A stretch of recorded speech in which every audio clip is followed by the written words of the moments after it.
Buenas tardes a todos. ¿Están viendo el Power que estoy presentando? Sí, sí se ve. Bien, porque me decía que no lo estaban viendo y digo, qué raro, ¿qué está pasando aquí?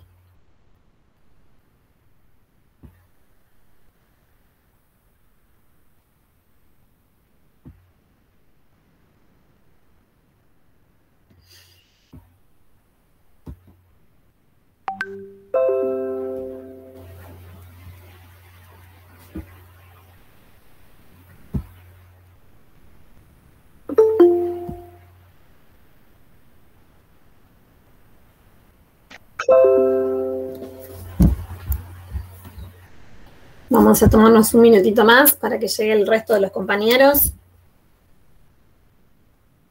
Hola. ¿Qué tal? Buenas tardes, Analia, ¿cómo estás? Bien.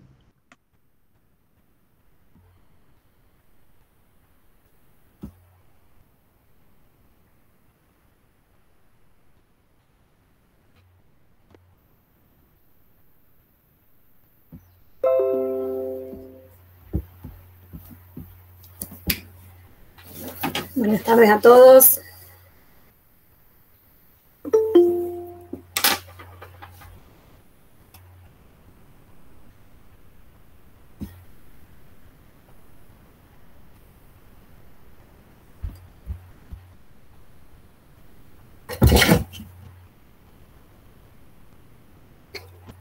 Bueno, esperemos que hoy la lluvia y la tormenta nos deje un rato de conectividad, porque al menos donde yo estoy hay bastante tormenta, así que estamos rogando que no nos traicione la conexión.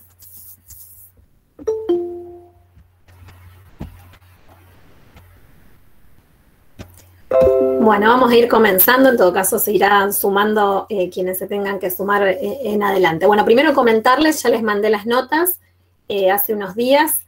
Más del 50% de los alumnos tienen 5 puntos o más, lo cual todas esas personas que tienen entre 5 puntos y en adelante están en muy buenas condiciones para regularizar la materia o para promoverla, así que todos esos alumnos que están entre 5 puntos y más, sigamos con este esfuerzo, sigamos adelante, sigamos leyendo los temas que están, que van a ser tomados para el integrador y vamos por este camino. Al que tiene 5 puntos o menos, estamos un poco atrás, ¿sí? Esto no quiere decir que esta sea una nota definitiva. Ustedes todos están en condiciones, incluso los que tienen menos de 5 puntos, de poder regularizar la materia en el integrador. Recuerden que la nota del parcial solamente representa el 30% de la nota final, así que esto no quiere decir nada más que van a tener que hacer un esfuerzo un poquito más grande en el integrador, ¿sí? Así que aquellos que se hayan sacado menos de 5 puntos, hacer un esfuerzo más. Recuerden que esta no es una nota que los excluye de poder rendir, es decir, todos los que se presentaron al parcial, independientemente de la nota que se hayan sacado, van a poder rendir el integrador. Recuerden que el integrador va a ser de manera presencial. Y bueno, seguimos adelante con el esfuerzo, este último tirón del año, uno está cansado, pero bueno, falta poquito, así que sigamos leyendo, traten de llevar bien al día la materia porque esta segunda parte es bastante intensa en cuanto a lectura, en cuanto a dificultad, así que traten de llevarlo al día. Les acabo de escribir un mail, no sé si todos lo han recibido, avisándoles que hoy entre las 8, entre las 20 horas y 21:30 horas, van a estar habilitados los exámenes por comunidades. Eso significa que en esa franja horaria ustedes se van a poder meter en comunidades y van a poder ver su examen, ¿sí? Y van a poder ver qué hicieron bien, qué hicieron mal, cuáles fueron los errores, algún comentario, especialmente en la última pregunta, que era una pregunta de desarrollo. Yo ahí les escribí algunos comentarios a los que no lo habían podido desarrollar del todo bien, así que lo pueden revisar todo. Si tienen alguna duda sobre la corrección o sobre alguna pregunta en particular, me escriben un mail que en todo caso se los respondo por mail o lo respondemos en la próxima clase una vez que ustedes ya hayan podido revisar todo. ¿Estamos de acuerdo? ¿Tienen alguna duda en relación a eso?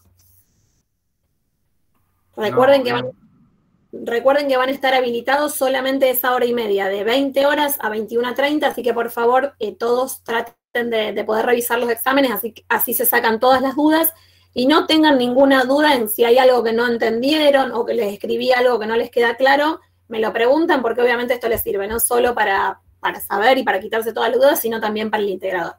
Así que si tienen algún comentario que hacerme, me escriben y en todo caso lo comentamos. Bien, ¿alguna duda? ¿Podemos avanzar? ¿Podemos arrancar más bien? Sí, sí. Bien, vamos a arrancar entonces. Hasta la clase pasada estuvimos incorporando a nuestra economía, que antes del parcial era una economía muy simple y muy sencilla, estuvimos incorporando el sector externo. ¿Sí? Poco a poco, esta economía de la que habíamos partido en la primera parte de la unidad 3, que solamente tenía familias y empresas que intercambiaban en los mercados, bueno, poco a poco esta economía le estamos dando más realismo y le estamos haciendo obviamente más compleja. Lo primero que hicimos fue incorporar al sector público, ¿sí? Vimos cuáles eran todas las funciones modernas del sector público y vimos cómo el sector público cumplía esas funciones a partir de los recursos públicos que tiene el sector público, digamos que nosotros los fuimos clasificando, y los gastos públicos que también clasificamos con una herramienta muy importante que es el presupuesto. Había quedado una de las actividades prácticas de tarea, la vamos a revisar al final de la clase. Hoy vamos a empezar a incorporar al sector externo, ¿sí? Así que como antes levantamos ese supuesto de que era una economía sin sector público, hoy vamos a levantar otro supuesto y vamos a decir, no es una economía cerrada, es una economía abierta, es decir, una economía que intercambia, que tiene transacciones económicas con el resto del mundo.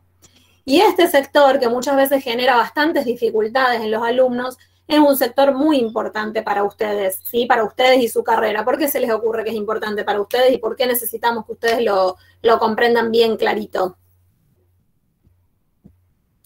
¿Cómo puede influir en la carrera de ustedes este sector?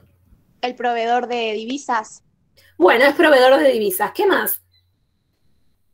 ¿Se relaciona con el turismo por los viajes? Exactamente, va a ser un sector en el que muy probablemente ustedes estén vinculados permanentemente. Por eso es necesario, y nosotros por ahí muchas veces hacemos hincapié en este sector cuando hablamos, cuando intercambiamos con los alumnos de turismo, porque es un sector complejo para leer, sí, pero que ustedes lo tienen que internalizar bien, porque ustedes van a estar en contacto permanentemente con divisas, van a estar en contacto con operaciones económicas con el resto del mundo y por eso necesitamos que lo incorporen bien.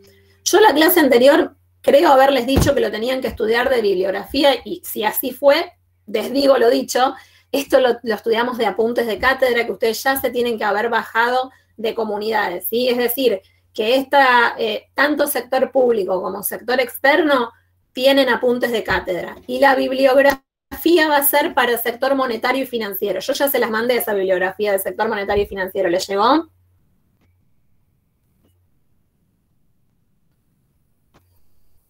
Creo que sí. Bien, bueno, fíjense si a alguien no le llegó la bibliografía del sector monetario y financiero, que faltan unas clases todavía para que lo incorporemos, si a alguno no le llegó, me lo hace saber, así yo se las mando.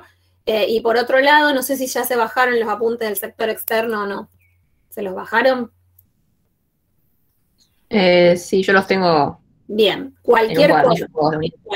Perfecto, bueno, cualquier cosa, todavía el que no se lo haya bajado se lo va a ir bajando porque vamos a empezar a hablar de este tema durante la clase de hoy. ¿Cómo vamos a estructurar esta parte de la unidad en que incorporamos el sector externo? Bueno, primero vamos a ver por qué es que intercambian las economías y ahí vamos a repasar un poco como las dos grandes líneas dentro de lo que es el intercambio comercial, quienes proponen proteccionismo comercial y quienes proponen libre comercio internacional. Algo ya vimos cuando vimos la unidad 2, ahora vamos a profundizar un poco en este tema. Después vamos a ver como punto 2 qué es lo que se intercambia entre una economía y el resto del mundo y dónde vamos a registrar esos intercambios, ¿sí? Vamos a hablar del balance de pagos y vamos a hablar de cada una de las cuentas del balance de pago, la cuenta corriente, la cuenta de capital, la cuenta financiera y una cuenta de ajuste que es la cuenta de errores y omisiones. Vamos a estar analizando punto por punto ese balance de pago, vamos a ver qué se registra, qué no se registra, en qué cuenta se registra cada operación económica con el resto del mundo. Eso es lo que vamos a estar trabajando hoy. La próxima clase ya nos vamos a ver el intercambio de Argentina con el resto del mundo, es decir, cuáles son los productos que Argentina exporta al resto del mundo y cuáles son los productos que Argentina en general importa del resto del mundo. Vamos a incorporar a los dos grandes modelos que hasta ahora estuvimos trabajando al sector externo, ¿sí? Nosotros habíamos hecho el modelo de flujo circular y habíamos pensado en una economía cerrada y sin sector público, ¿sí? Bueno, ahora vamos a pensar en una economía abierta, ¿sí? Entonces vamos a incorporarlo al modelo del flujo circular. Y también vamos a incorporar al sector externo a la tabla de relaciones intersectoriales. Es decir, vamos a agregar una fila y una columna en nuestra tabla de relaciones intersectoriales, y vamos a estar incorporando el sector externo.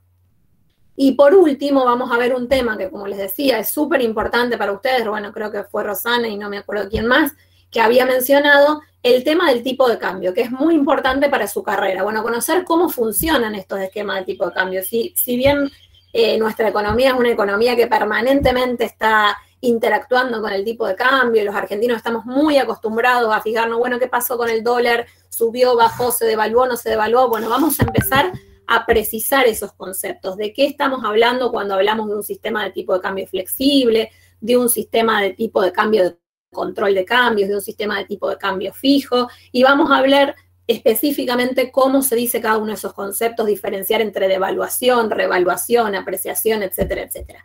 Así que de todo eso vamos a estar hablando en esta clase y en la clase que viene.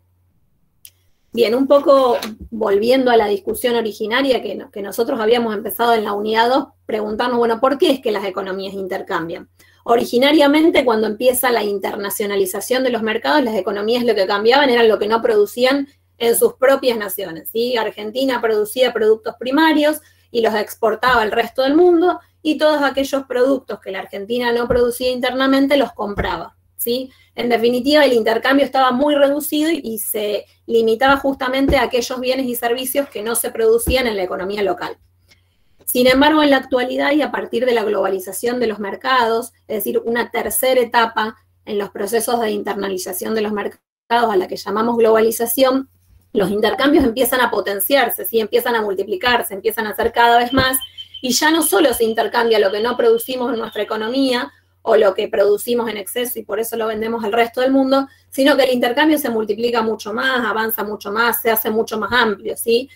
Argentina produce para los mercados internos y también para exportar. Argentina puede importar del resto del mundo no solo los bienes y servicios que no produce, sino aquellos que producen cantidades inferiores a las que necesitan el mercado interno, o que producen calidades inferiores, ¿sí? o diferentes a los que lo demanda. También intercambiamos servicios de factores productivos, trabajo, capital. Bueno, ahora más adelante vamos a estar hablando de esos servicios de factores productivos que se intercambian en el comercio internacional entre residentes y no residentes. También se intercambia tecnología, ¿sí? Un país puede obtener del resto del mundo tecnología, con lo cual el comercio se ha multiplicado mucho más, ¿sí? Esto trae obviamente ventajas y también trae consecuencias negativas para algunos sectores de la economía. Una de las ventajas tiene que ver con el aprovechamiento de economías de escala. A medida que la economía se concentra, se centraliza, la escala mínima eficiente de producción en las empresas crece, ¿sí? Es decir, ¿qué significa esto de la escala mínima eficiente?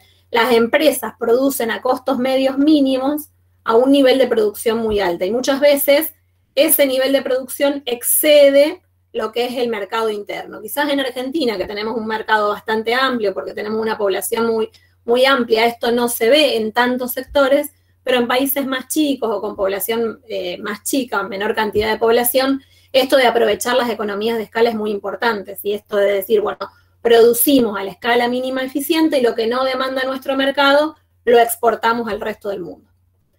Otra de las ventajas tiene que ver un poco con lo que hablaba recién, con esto de las preferencias, ¿sí? Yo puedo importar algo que no produzco, pero también puedo importar o traer de otro país bienes que sí se producen localmente, pero que los consumidores prefieren otra marca, ya sea, y que sea importada esa marca, ¿no? Ya sea por su diseño, por su garantía, por la eficiencia, bueno, por distintos motivos, los consumidores pueden tener preferencias por productos importados que por los productos locales, y esto genera, la posibilidad de importar estos bienes genera mayor utilidad en el consumidor. Esto por el lado positivo. Obviamente, si uno analiza lo que pasa con el comercio internacional, de que muchas empresas, muchas veces, fundamentalmente en periodos en que las economías se han abierto al resto del mundo, es decir, que se han liberado los mercados internacionales, muchas empresas no pudieron enfrentar la competencia externa, cerraron, redujeron sus niveles de empleo, etcétera, con lo cual muchas empresas han pagado costos económicos muy altos, costos sociales, se ha generado desempleo a partir de este proceso de apertura y desregulación de los mercados, con lo cual vamos a hablar de elementos o factores que van a ser más positivos en cuanto al comercio internacional y otros que no tanto, siempre teniendo en cuenta distintos sectores y fracciones que van a beneficiarse o perjudicarse con el comercio internacional, ¿no? Un poco volviendo a lo que nosotros discutíamos en la unidad 2, lo que eran los defensores del proteccionismo comercial contra aquellos que defendían la libertad en los mercados, es decir, que en los mercados internacionales no intervenga el Estado. ¿Se acuerdan quiénes fueron los primeros que propusieron proteccionismo comercial cuando veíamos la unidad 2?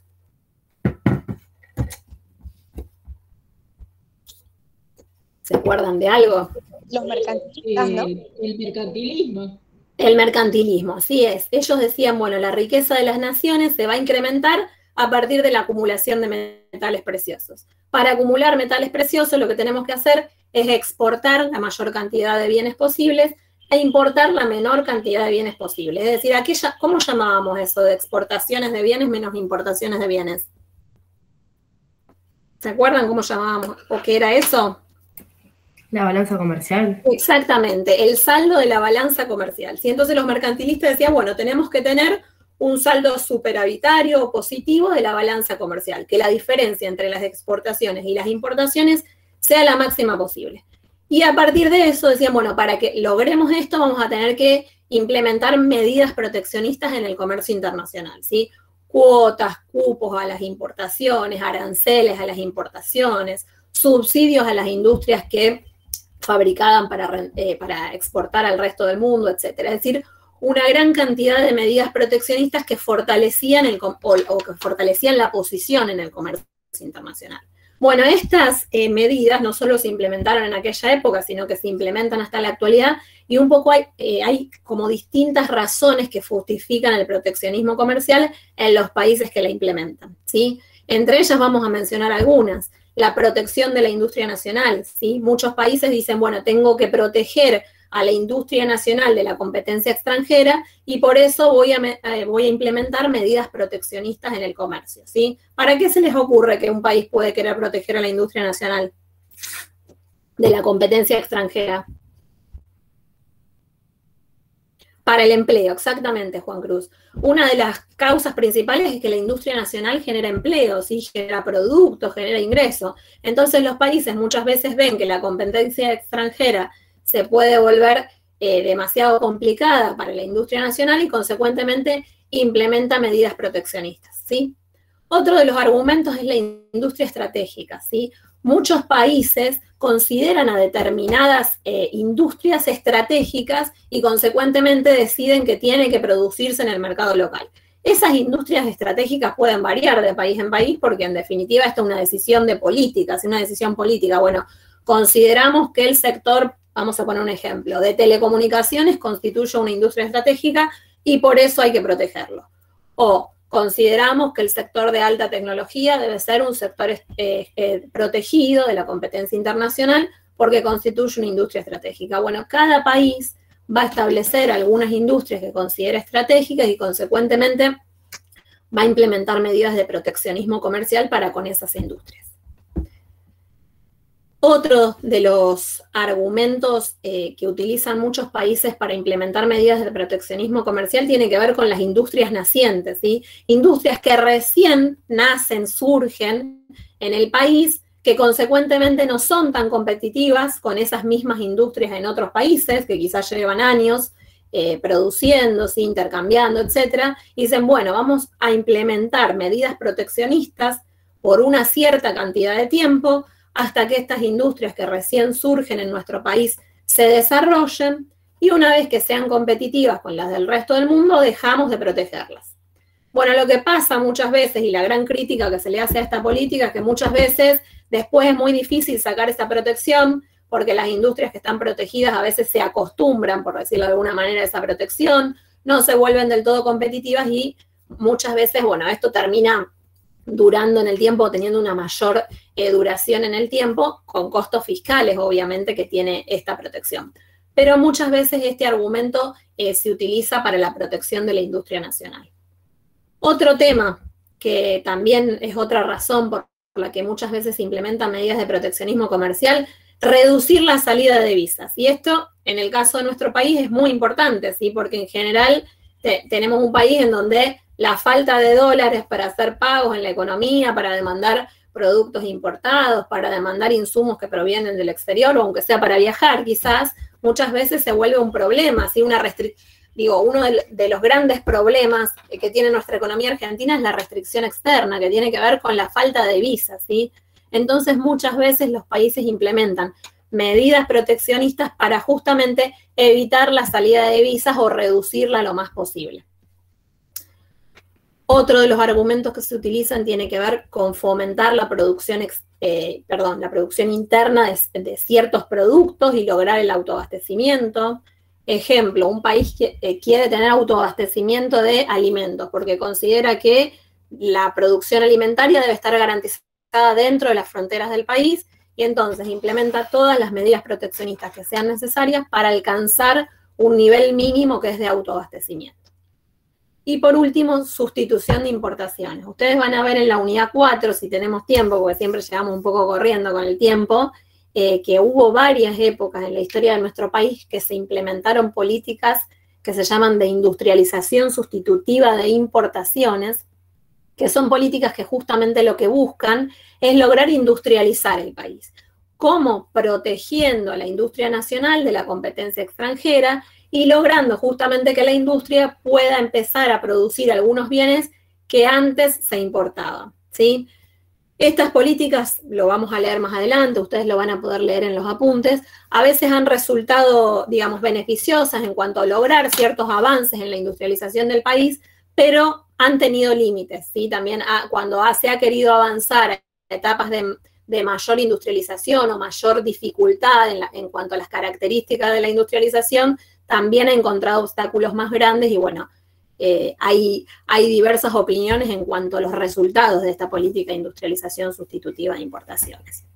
Bien, ¿y cómo? ¿Cuáles son las medidas que puede implementar un país para lograr proteccionismo comercial? ¿Qué decían los mercantilistas? ¿Cuáles eran las medidas que implementaban? ¿Se acuerdan? Impuestos, aranceles. Bien, aranceles. ¿Qué son los aranceles? ¿Alguien sabe?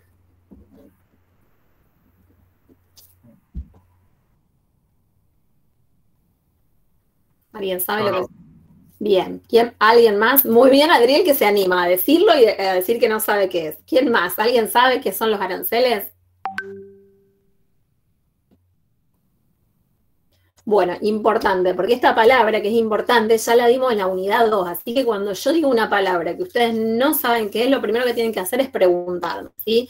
Porque es difícil estudiar de memoria una materia tan larga, ¿sí? Entonces, si ustedes tienen alguna duda, no tengan problema en preguntar, porque por ahí damos por sentado conceptos que no lo son, que no son obvios, entonces ustedes tienen que preguntar sin dudarlo, ¿sí? Cuando hablamos... Sí, Claudia. Sé que es algo que se vincula con exportar e importar. Exactamente, los aranceles tienen que ver... No sé definir. Bien, los aranceles son cargos... Sí, Luana, te escucho. No, que iba a decir que no es como una tarifa que tenemos que pagar para poder importar o exportar, puede ser algo así.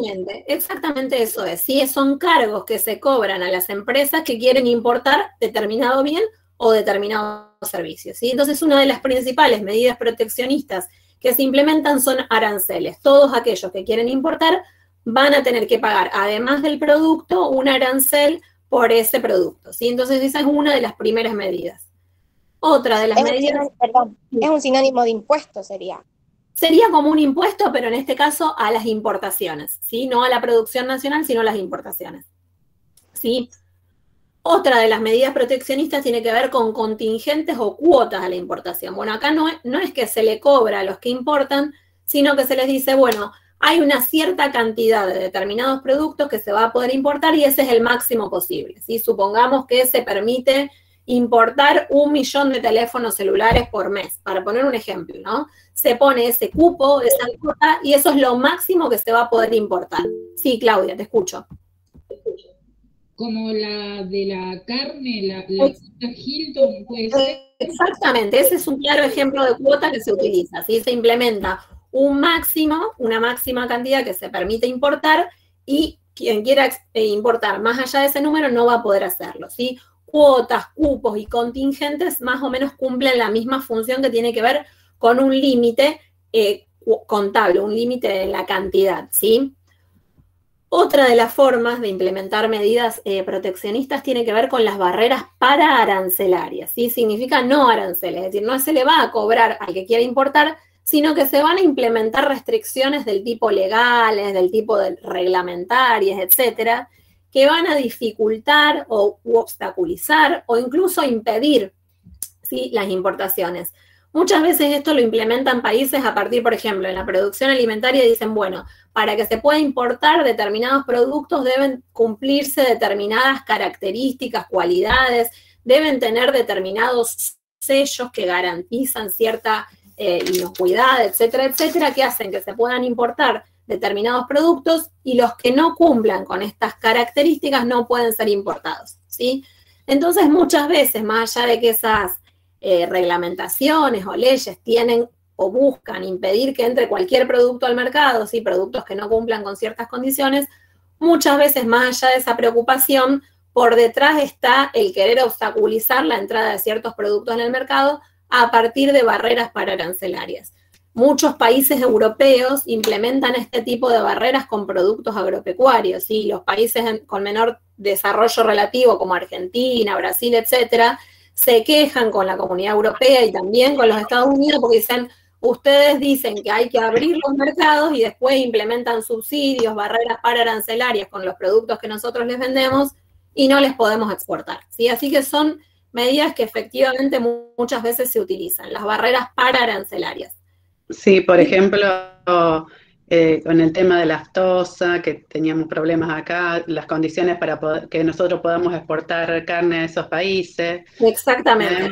Y las cuotas Hilton, por ejemplo, es una cuota que ponen los países para que nosotros podamos exportar. Exactamente. A esos países. Todas esas medidas, bueno, justamente lo que tienen es a obstaculizar esta posibilidad de poder importar, o en este caso, como decía Analía, exportar determinados productos. Y por último, subsidios a las exportaciones, y aquellos países que quieren promover la exportación de ciertos productos y que subsidian a la producción nacional para hacerla más barata frente al resto del mundo, más competitiva frente al resto del mundo. Todas esas entonces van a ser medidas que se pueden implementar y por distintas razones implementar medidas de proteccionismo comercial. Los mercantilistas fueron los pioneros en implementar estas medidas de proteccionismo comercial. ¿Y quiénes le contestaron a los mercantilistas que estas políticas no eran recomendadas? ¿Se acuerdan ustedes? ¿Cómo se llama? La fisiocracia. Exactamente. Bueno, los primeros en contentarle a los mercantilistas en que no eran recomendables las medidas de proteccionismo comercial fueron los fisiócratas. ¿Sí? Ellos decían, bueno, tenemos que identificar las leyes naturales, ¿sí?, que rigen el funcionamiento del sistema económico, y esas leyes naturales para los fisiócratas estaban regidas por el orden divino, es decir, por la voluntad de Dios. Y como no había que ir en contra de la voluntad de Dios, decían, tenemos que sacar todas estas medidas de proteccionismo comercial, especialmente en Francia, ¿sí? El sector agropecuario francés en ese momento estaba empobrecido, no podía exportar por todas las restricciones que había interpuesto la Francia de Colbert de aquel momento, y dijeron, bueno, en realidad, contrario a todo lo que propusieron los mercantilistas, nosotros tenemos una propuesta que es de dejar hacer, de dejar pasar, es decir, que el comercio sea libre. Y después los fisiócratas, ¿quiénes apoyaron esas medidas de liberalismo comercial? ¿Se acuerdan? ¿Quiénes estaban de acuerdo con esto de no intervenir en el sistema económico? Ya nos olvidamos de la unidad 2. Bueno, los que siguieron... Claudia. Los fisiócratas. Bueno, de los fisiócratas estábamos hablando recién. Esto de dejar hacer... La escuela clásica. Exactamente. Carlos y Claudia acá me dicen, la escuela clásica, exactamente. Adam Smith y después David Ricardo apoyan esta concepción de la fisiocracia, ¿sí? Bueno, de la escuela de la fisiocracia, decía, bueno, tenemos que liberar los mercados, pero la causa era distinta, ¿sí? Bueno, hoy vamos a meternos, porque por ahí en ese momento lo pasamos un poco de largo, en la explicación que dan desde la escuela clásica, especialmente Adam Smith y David Ricardo, de por qué hay que tener un comercio internacional libre, es decir, sin intervención del Estado, ¿sí? Y estas propuestas de política en cuanto al comercio internacional están vigentes en muchos países hasta hoy en día. ¿Qué es lo que argumentan los que proponen el libre comercio internacional? Que el sector público no se entrometa en el comercio internacional, es decir, que no imponga todo ese tipo de restricciones que recién hablábamos en el comercio internacional. ¿Y por qué dicen que el sector público no tiene que intervenir? Porque justamente va a ser el libre juego de la oferta y la demanda en los mercados internacionales la que va a enviar señales a los distintos agentes económicos y va a favorecer a todos los países en su conjunto. ¿Cómo los va a favorecer? A partir de la especialización de cada uno de los países de acuerdo a la eficiencia productiva, ¿sí? ¿Qué significa todo esto? Que cada país se especialice en aquellas producciones en que tiene mayor eficiencia, venda esos productos en los mercados internacionales y compre al resto del mundo los productos para los que no tiene gran eficiencia. ¿Qué se les ocurre que va a tener que hacer Argentina si adoptamos estas medidas propuestas por los representantes del comercio internacional libre? Ganadería, por ejemplo, ¿qué más? Agricultura. Todo lo que es sector primario. Exactamente, sí, teniendo en cuenta esta propuesta de política en relación al comercio internacional, Argentina y los países que tienen tierra fértil y un sector agropecuario muy desarrollado como el nuestro deberían especializarse en la producción agropecuaria, en la producción ganadera, producir para el mercado interno y también para el mercado internacional y adquirir al resto del mundo ¿qué tendríamos que comprar?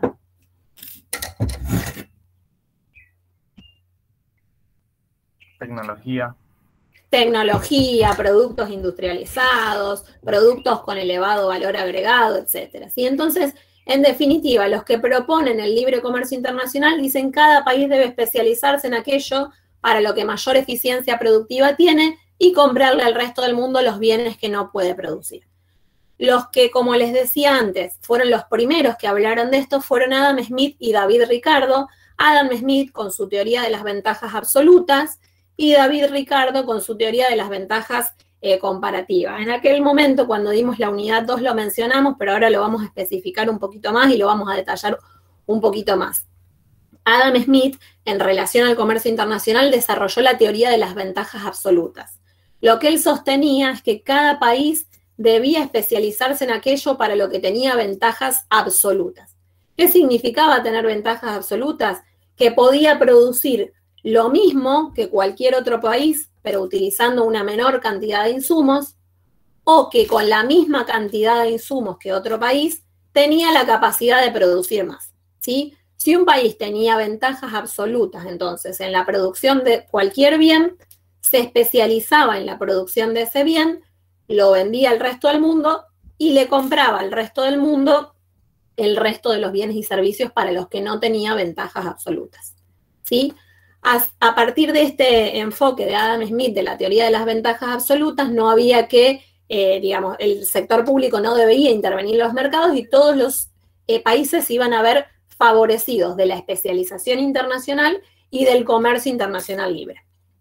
Sin embargo, esta teoría de las ventajas absolutas que desarrolló Adam Smith no estuvo exenta de críticas, ¿sí? Y una de las principales críticas que se le hizo a esta teoría fue a partir de una pregunta. Bueno, ¿qué hacen los países que no tienen ventaja absoluta en nada? ¿Sí? ¿Qué hacen? No producen nada, no venden nada y en todo caso, ¿cómo se abastecen de los bienes y los servicios que necesitan para vivir? Y la respuesta a esta pregunta, a la que Adam Smith no llegó a darle una respuesta, la dio David Ricardo con su teoría de las ventajas comparativas. David Ricardo es lo que dice es, bueno, en realidad los países primero tienen estructuras de costos muy diversas, con lo cual es muy difícil comparar las distintas estructuras de costo de un país con las de otro, y por otro lado, no necesariamente en lo que tienen que especializarse los países son en los productos que tienen ventajas absolutas, sino que lo que hay que mirar son las ventajas comparativas.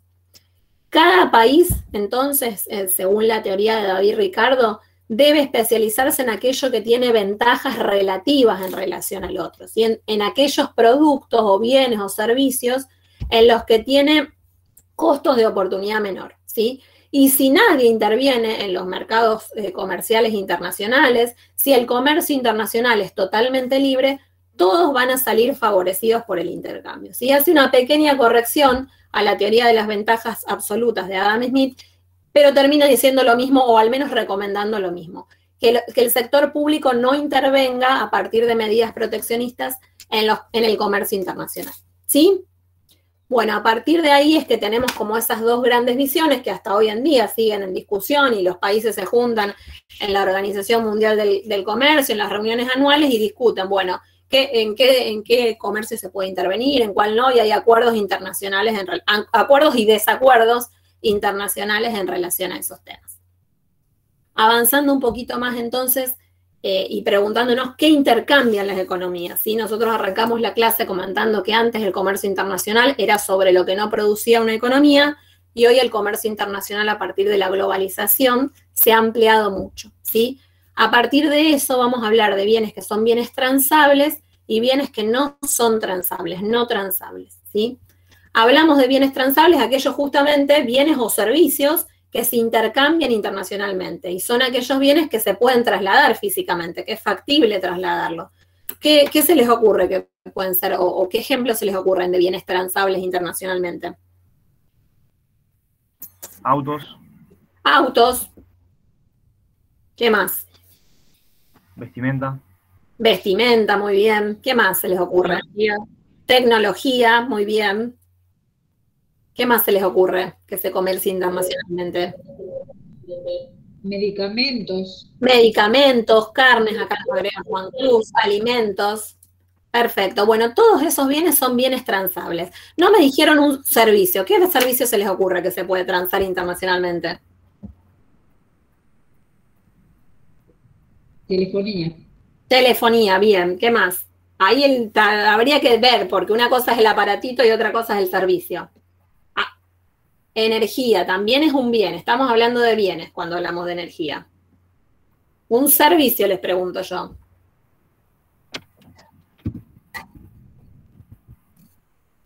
¿El turismo? Bien, quería escuchar ese servicio. Aunque sea ese solito, se tienen que acordar ustedes porque justamente a eso se van a dedicar en el futuro, ¿sí? Justamente uno de los servicios que más tradicionalmente se intercambia entre un país y el resto del mundo son los servicios turísticos, ¿sí? Con lo cual hablamos de que es un servicio transable internacionalmente.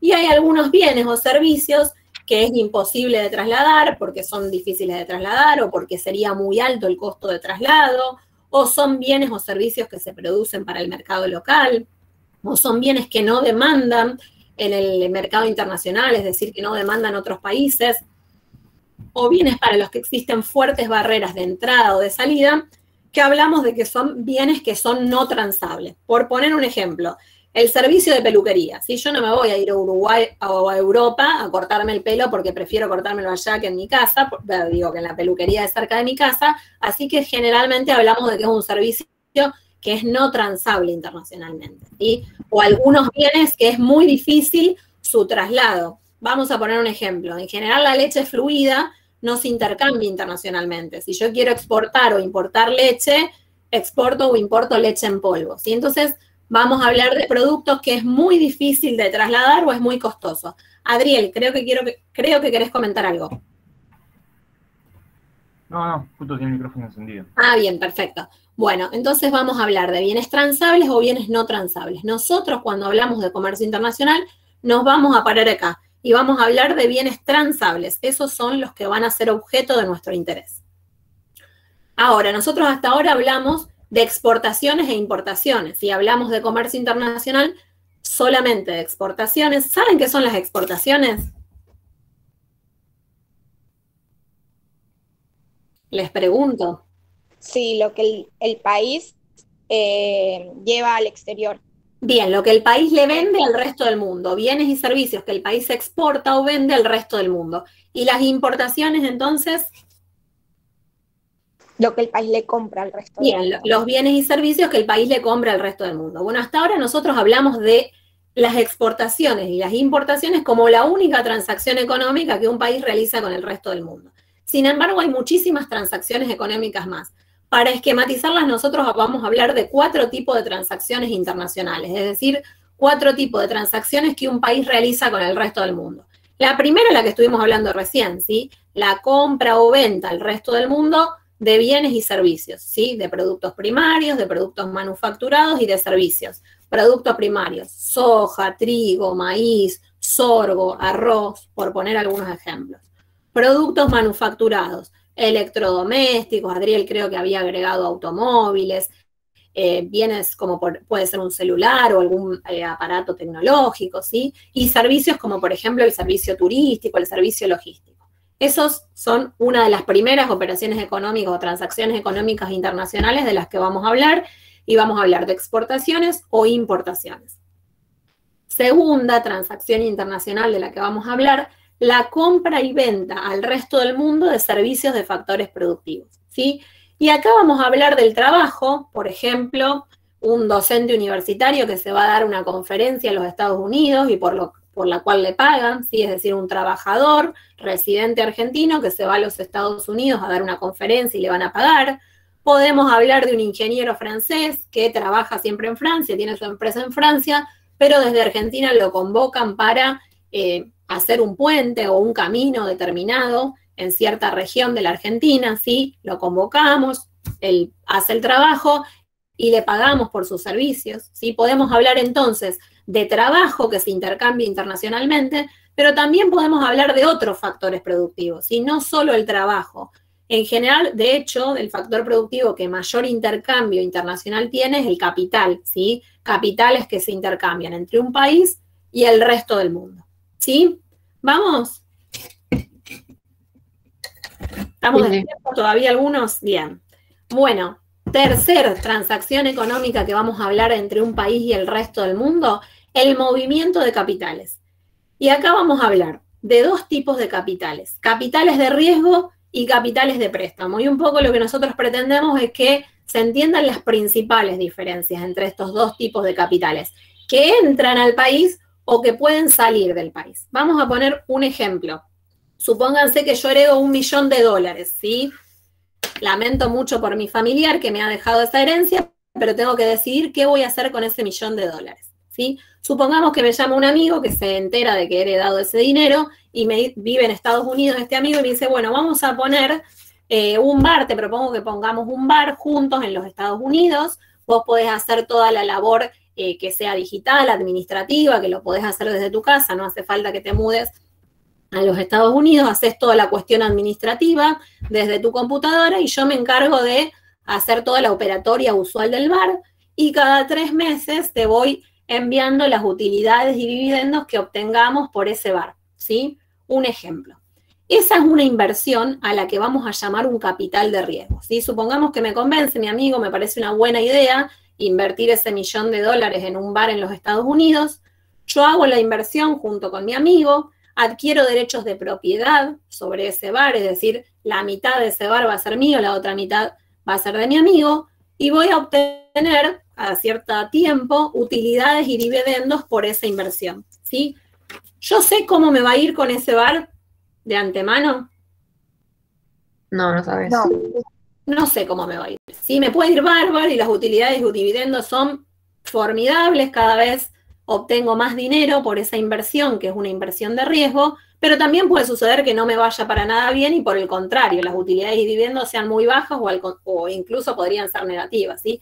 Por eso hablamos de capitales de riesgo. En este caso es una inversión de un residente argentino en otro país, en los Estados Unidos, por lo que espera obtener utilidades y dividendos y sobre la que ha adquirido derechos de propiedad. Ese es un capital de riesgo. Supongamos que a mí no me convence mucho esta propuesta que me hace mi amigo de los Estados Unidos. Digo, la verdad, yo tengo miedo de que esa plata no me vaya bien. Prefiero hacer algo que me deje más segura con mi capital y le hago una contrapropuesta a mi compañero de los Estados Unidos. Le digo, mira, yo la verdad que no quiero invertir en un bar, pero lo que sí puedo ofrecerte es un préstamo.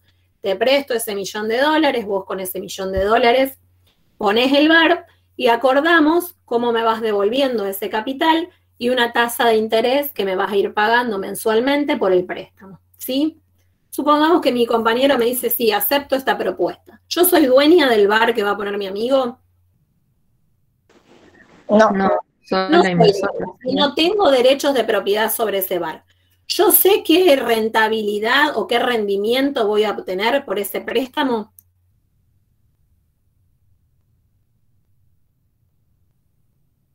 ¿Ya acordé o no acordé cómo me lo va a devolver mi amigo? Le digo, devuélvemelo cuando quieras. Ya acordaste. Hice un acuerdo, sí sé cuándo me lo va a ir devolviendo y cuál va a ser la tasa de interés que me va a ir devolviendo, ¿sí? Por eso hablamos que este es un capital de préstamo. Propiedad sobre ese bar, porque ese bar va a ser de mi amigo, y tampoco voy a obtener utilidades o dividendos, sino que lo que voy a obtener mensualmente son intereses por el préstamo otorgado, ¿sí? En este caso vamos a estar hablando de un capital de préstamo. Esos son capitales que se iban del país, ¿sí? Un residente que en el primer caso hacía una inversión en otro país y en el segundo caso otorgaba un préstamo al otro país. Podría ser el caso de que Argentina, al contrario, reciba capitales de riesgo o reciba capitales de préstamo. Ejemplo de un capital de riesgo que ingresa al país. Supongamos capitales europeos que deciden poner una cadena de supermercados en la Argentina, ¿sí? Vienen, invierten, ponen una cadena de supermercados a lo largo de todo el territorio nacional y cada cuatrimestre o cada año van remitiendo al país de origen las utilidades y dividendos que obtienen por esa inversión, ¿sí? Ese va a ser un capital de riesgo que llega a la Argentina, se conforma una empresa que va a ser en este caso una cadena de supermercados y esa empresa va a ir remitiendo al país de origen las utilidades y los dividendos, ¿sí? Un capital de riesgo que llega al país. Otro ejemplo, ¿se les ocurre un préstamo que reciba la Argentina?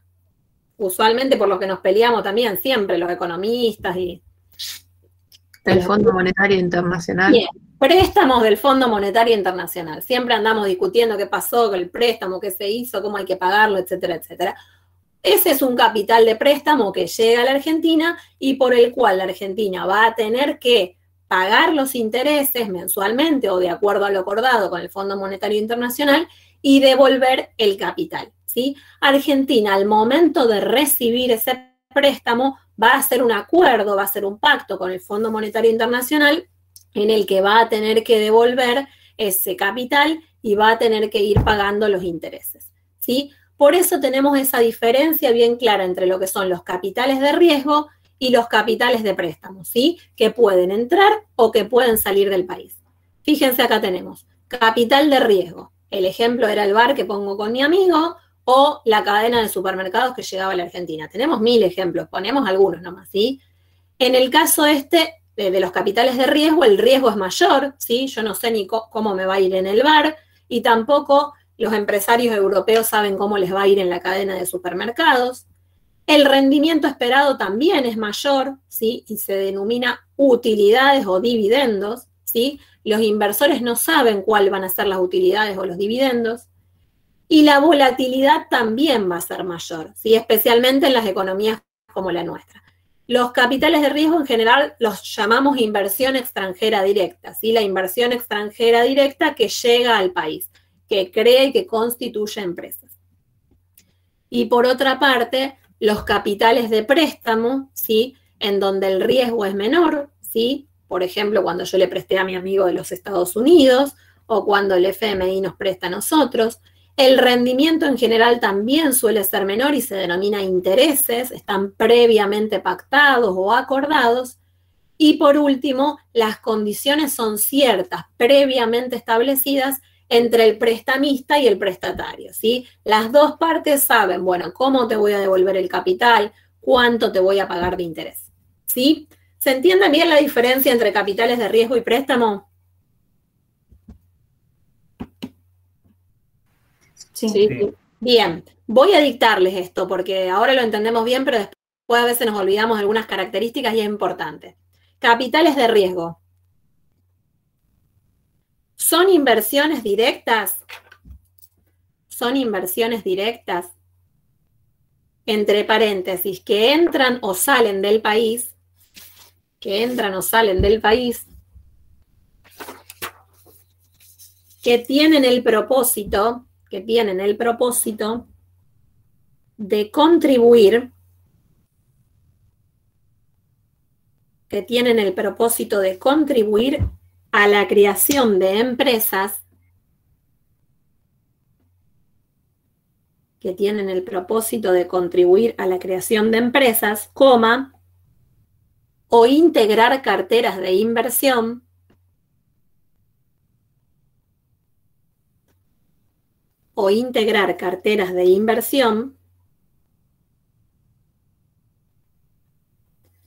con el fin de obtener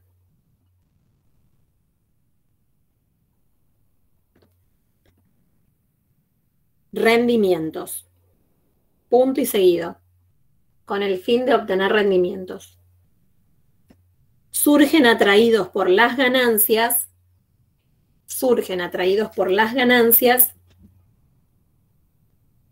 que pueden obtener.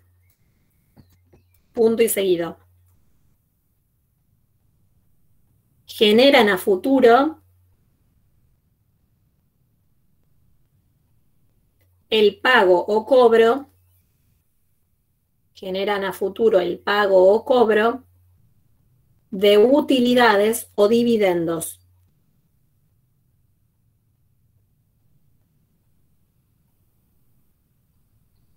Punto y seguido.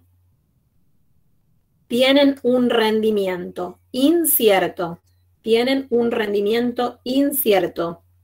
coma, de riesgo. Punto y seguido. Tienen un rendimiento incierto, coma, de riesgo. Punto y seguido. Implican un cambio en los derechos de propiedad.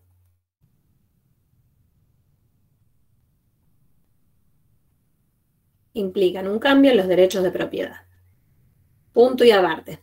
Capitales de préstamo. No sé si estarán bien o estaré dictando rápido porque como no los veo no tengo manera de saberlo.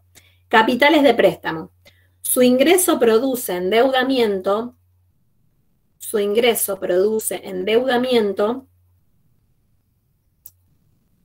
y genera además la obligación de devolver capital y pagar los intereses. Profe, y genera además, su ingreso produce endeudamiento y genera además la obligación de devolver capital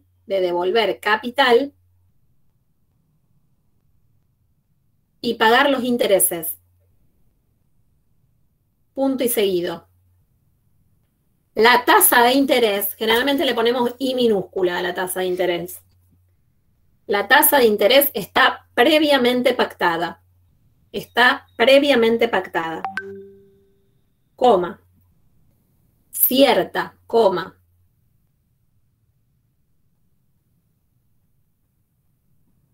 Es conocida por las partes. Punto y seguido. No genera cambios en los derechos de propiedad.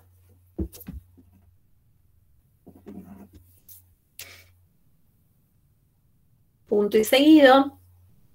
Vienen atraídas por los intereses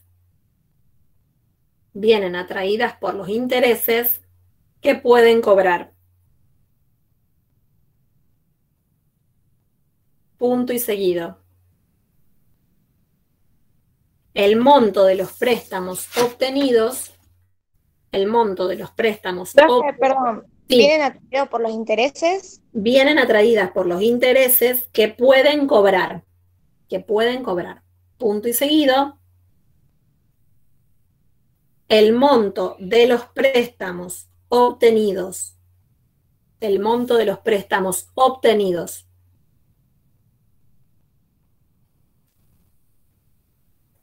Y no pagados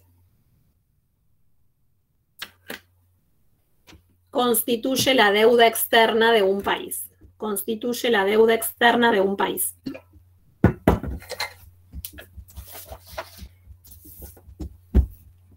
Bien. Volviendo un poquito a lo que estábamos charlando, ¿sí? Entonces estábamos viendo las operaciones económicas que hace un país con el resto del mundo. Lo primero de lo que hablábamos eran las exportaciones e importaciones de bienes. Después hablamos de la compra y venta de servicios de factores productivos.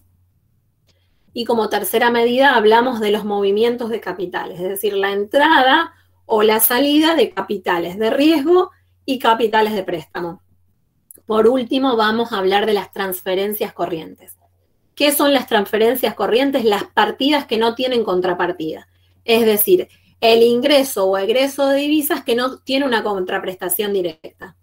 Ejemplo, una donación que un país le hace a un individuo, un residente argentino, ¿sí? O un subsidio que le otorga un país a una empresa en Argentina, para poner otro ejemplo. O una beca que percibe, una beca internacional que obtiene un estudiante residente argentino, ¿sí? Una beca, por ejemplo, que venga de Francia por sus estudios. Esas van a ser transferencias corrientes. Otro ejemplo también son las jubilaciones internacionales. Supongamos una persona que nació en la Argentina, al momento de trabajar se fue varios años de su vida a trabajar a España, y cuando se jubila en España de su trabajo decide volver a la Argentina, ¿sí? Y percibe mensualmente su jubilación que viene de España. Bien, esas son jubilaciones internacionales que va a percibir un residente argentino del resto del mundo. Acá me pregunta Selene, ¿podés repetir la definición de transferencias corrientes? Son justamente las partidas sin contrapartida. Es decir, los ingresos o egresos de divisas que no tienen una contraprestación directa.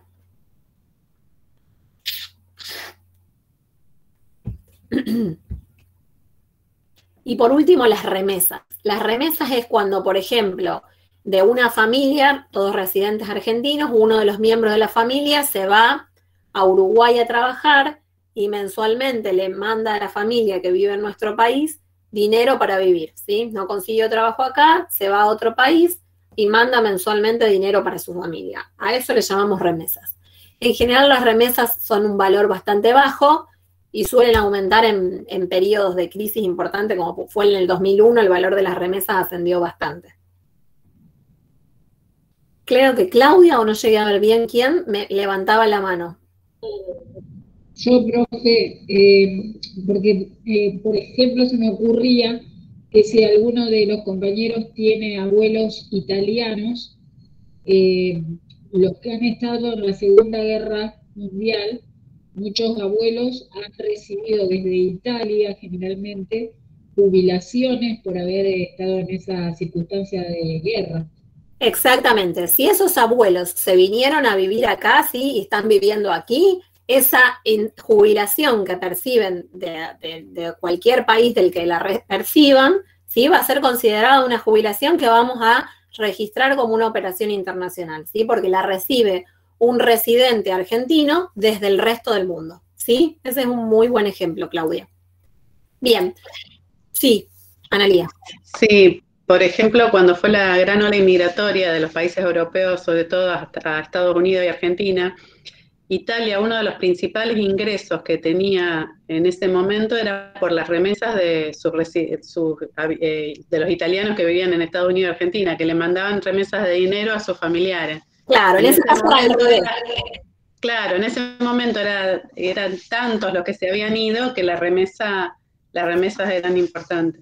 Claro, y aparte me refería a que eran al revés, porque desde acá se los mandábamos hacia Italia. Allá, sí, en aquel momento en que estábamos muchísimo mejor aquí. Pero bueno, son todos ejemplos, justamente, porque siempre que hablamos de cualquiera de estas operaciones económicas, podemos estar hablando de ingreso de divisas al país o de egresos, ¿sí? Una exportación va a generar un ingreso de divisas.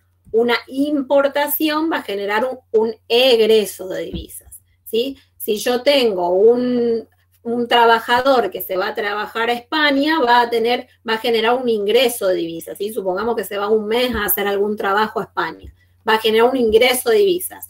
Lo contrario, si viene un trabajador aquí, nosotros le pagamos y después ese trabajador se va a su país de origen, ahí va a ser un egreso. Lo mismo con los capitales, ¿sí? Pueden ingresar capitales, como los capitales que iban a implementar la cadena de supermercados acá en la Argentina, o pueden egresar capitales, ¿sí? Entonces va a ser ingreso o egreso de divisas.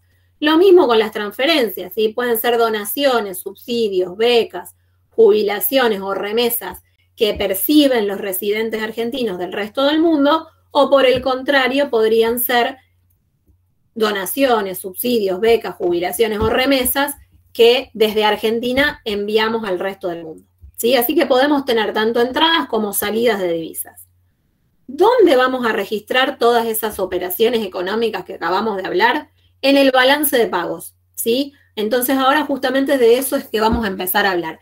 El balance de pagos es un registro estadístico y un registro contable de todas las transacciones económicas entre un residente y un no residente, ¿sí? Entre un residente dentro del país que realiza el balance de pagos y un no residente, ¿sí?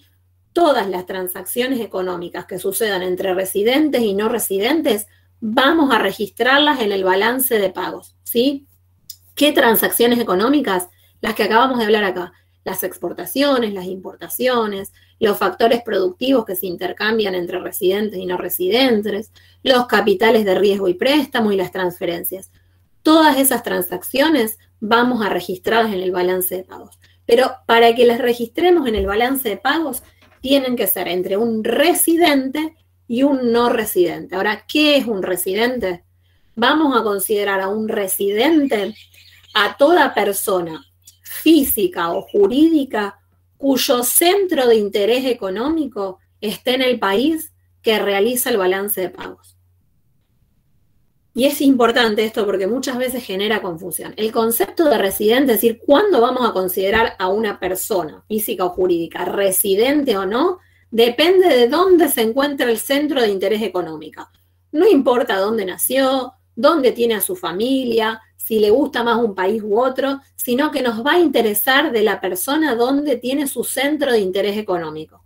Docente universitario argentino que vive en la Argentina, ¿va a ser a los efectos del balance de pago de Argentina un residente o un no residente? Un residente. Va a ser un residente. Si ese docente universitario va al supermercado de la vuelta de casa, ¿sí? Y es un supermercado de capitales argentinos, esas compras que haga, ¿las vamos a registrar en el balance de pagos? No. No las vamos a registrar en el balance de pagos porque es una transacción económica entre un residente y otro residente, ¿sí? Nosotros vamos a registrar en el balance de pago las transacciones económicas entre residentes y no residentes. Ejemplo, ese docente universitario llega en enero y se va a Brasil de vacaciones, ¿sí? Tiene suerte, se va a Brasil de vacaciones y contrata todos los servicios turísticos de Brasil. ¿Esa transacción económica la vamos a registrar en el balance de pagos? Sí, la vamos a registrar en el balance de pagos, porque va a ser una transacción económica entre un residente y no residentes, ¿sí? Ahora, tenemos un residente de Brasil, ¿sí? Del sur de Brasil, que se va de vacaciones al norte de Brasil. ¿Lo vamos a registrar en el balance de pagos? No. No, porque son dos no residentes. A nosotros no nos importa lo que hacen los no residentes, ¿sí? En el balance de pagos vamos a registrar todas las transacciones económicas que se dan entre residentes del país que realiza el balance de pagos y los del resto del mundo. ¿Qué transacciones económicas? Todas estas que estuvimos hablando, ¿sí? Con lo cual, tienen que tener bien claro que el concepto de residente tiene que ver con el centro de interés económico, ¿sí? ¿Dónde está el centro de interés económico? Bien. ¿Cuál es la... Sí, Claudia. No entendí el segundo ejemplo. O sea, no se registran si la transacción es entre dos residentes de un mismo país. Claro, y tampoco vamos a registrar en el balance de pagos argentino las transacciones económicas entre dos no residentes, ¿sí? Supongamos un empresario brasilero que quiere invertir en un bar en los Estados Unidos. Al final termina quedándose con el negocio de mi amigo, ¿sí? El empresario que vive en Brasil, trabaja en Brasil, tiene sus empresas en Brasil, llama a mi amigo y le dice, yo voy a invertir con vos en los Estados Unidos. En el balance de pagos argentino, ¿nosotros vamos a registrar esa transacción económica?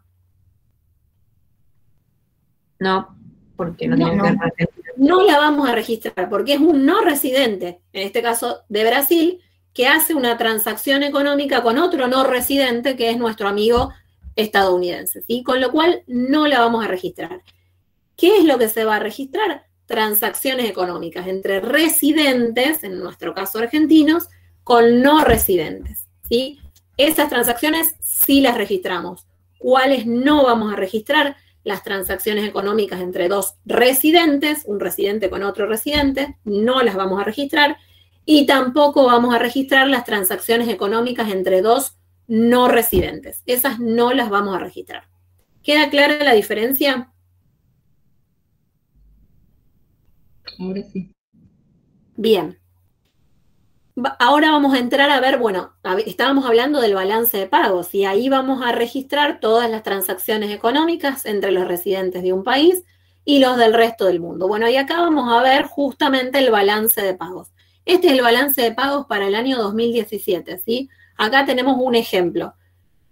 Fíjense que el balance de pagos va a tener 4 cuentas que son las cuentas principales de nuestro balance de pagos. La cuenta corriente, la cuenta de capital, la cuenta financiera y una última cuenta que es una cuenta de ajuste que se llama errores y omisiones. Esas son las 4 cuentas que nosotros vamos a encontrar dentro del balance de pagos. Ahora vamos a ir analizando qué registramos en cada una de ellas. Lo que ustedes tienen que tener en cuenta es que vamos a registrar todos los ingresos y egresos de divisas que son consecuencia de operaciones económicas o de transacciones económicas entre residentes de un país y los del resto del mundo. Ahora nos vamos a ver qué vamos a registrar dentro de la cuenta corriente. En la cuenta corriente, ¿sí?, que es la primera de las cuentas que nosotros vamos a analizar, tenemos 3 subcuentas. La primera de ellas, que dice acá 1A, es la subcuenta bienes y servicios. La segunda subcuenta, que es 1B, se llama ingreso primario, es la subcuenta ingreso primario. Y la última de las subcuentas de la cuenta corriente es el ingreso secundario. ¿Sí? Bien, ¿qué vamos a registrar en cada una de ellas?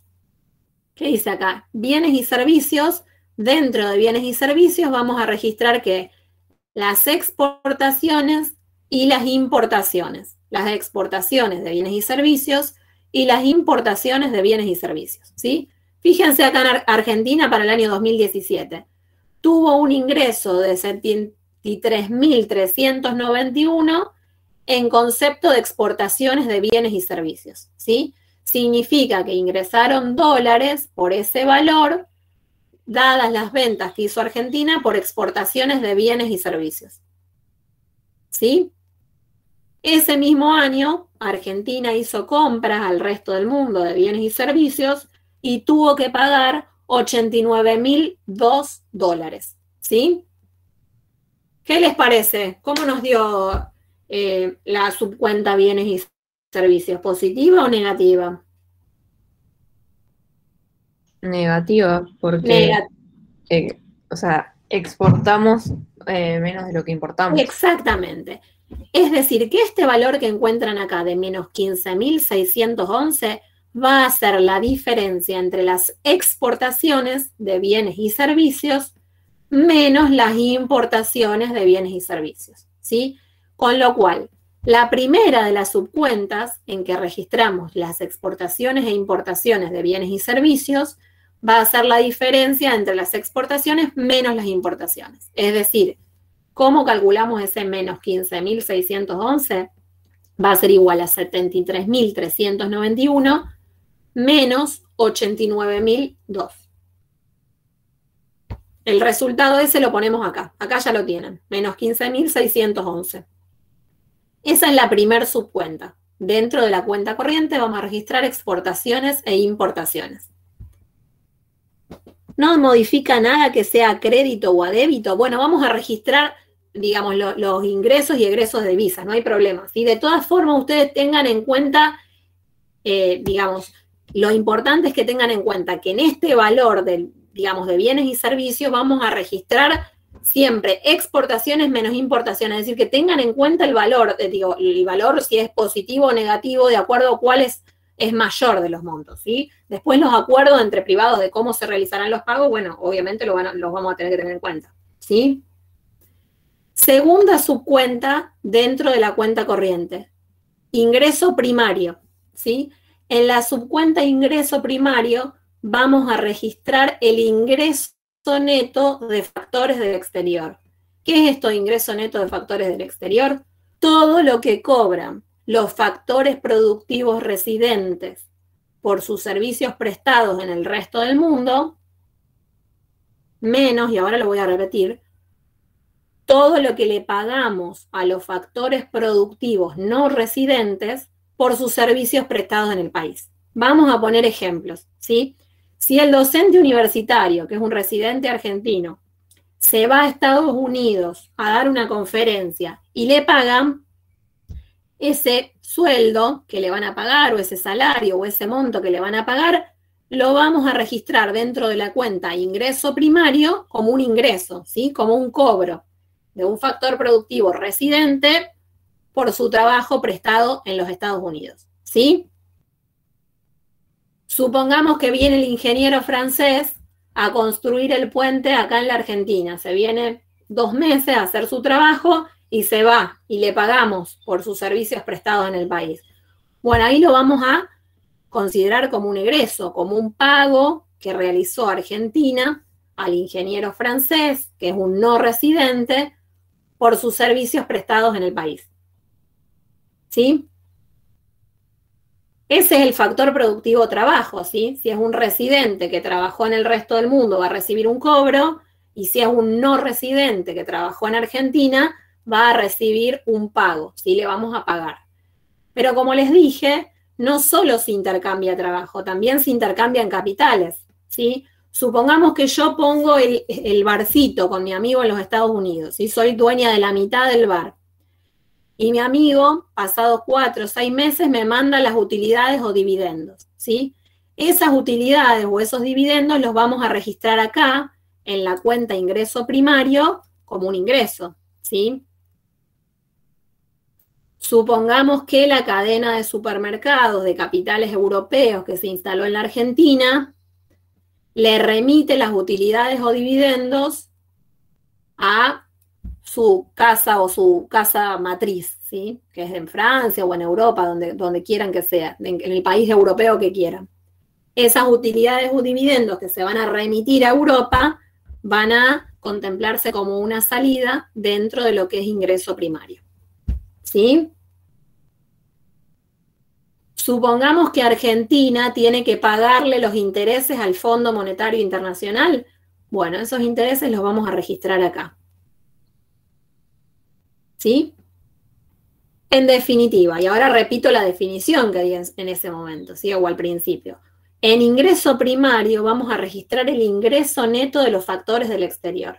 Es decir, vamos a registrar todos los cobros de los factores productivos residentes por sus servicios prestados en el resto del mundo, menos todos los pagos que haga la Argentina a los factores productivos no residentes por sus servicios prestados en el país. ¿Se entiende lo que registramos en el ingreso primario?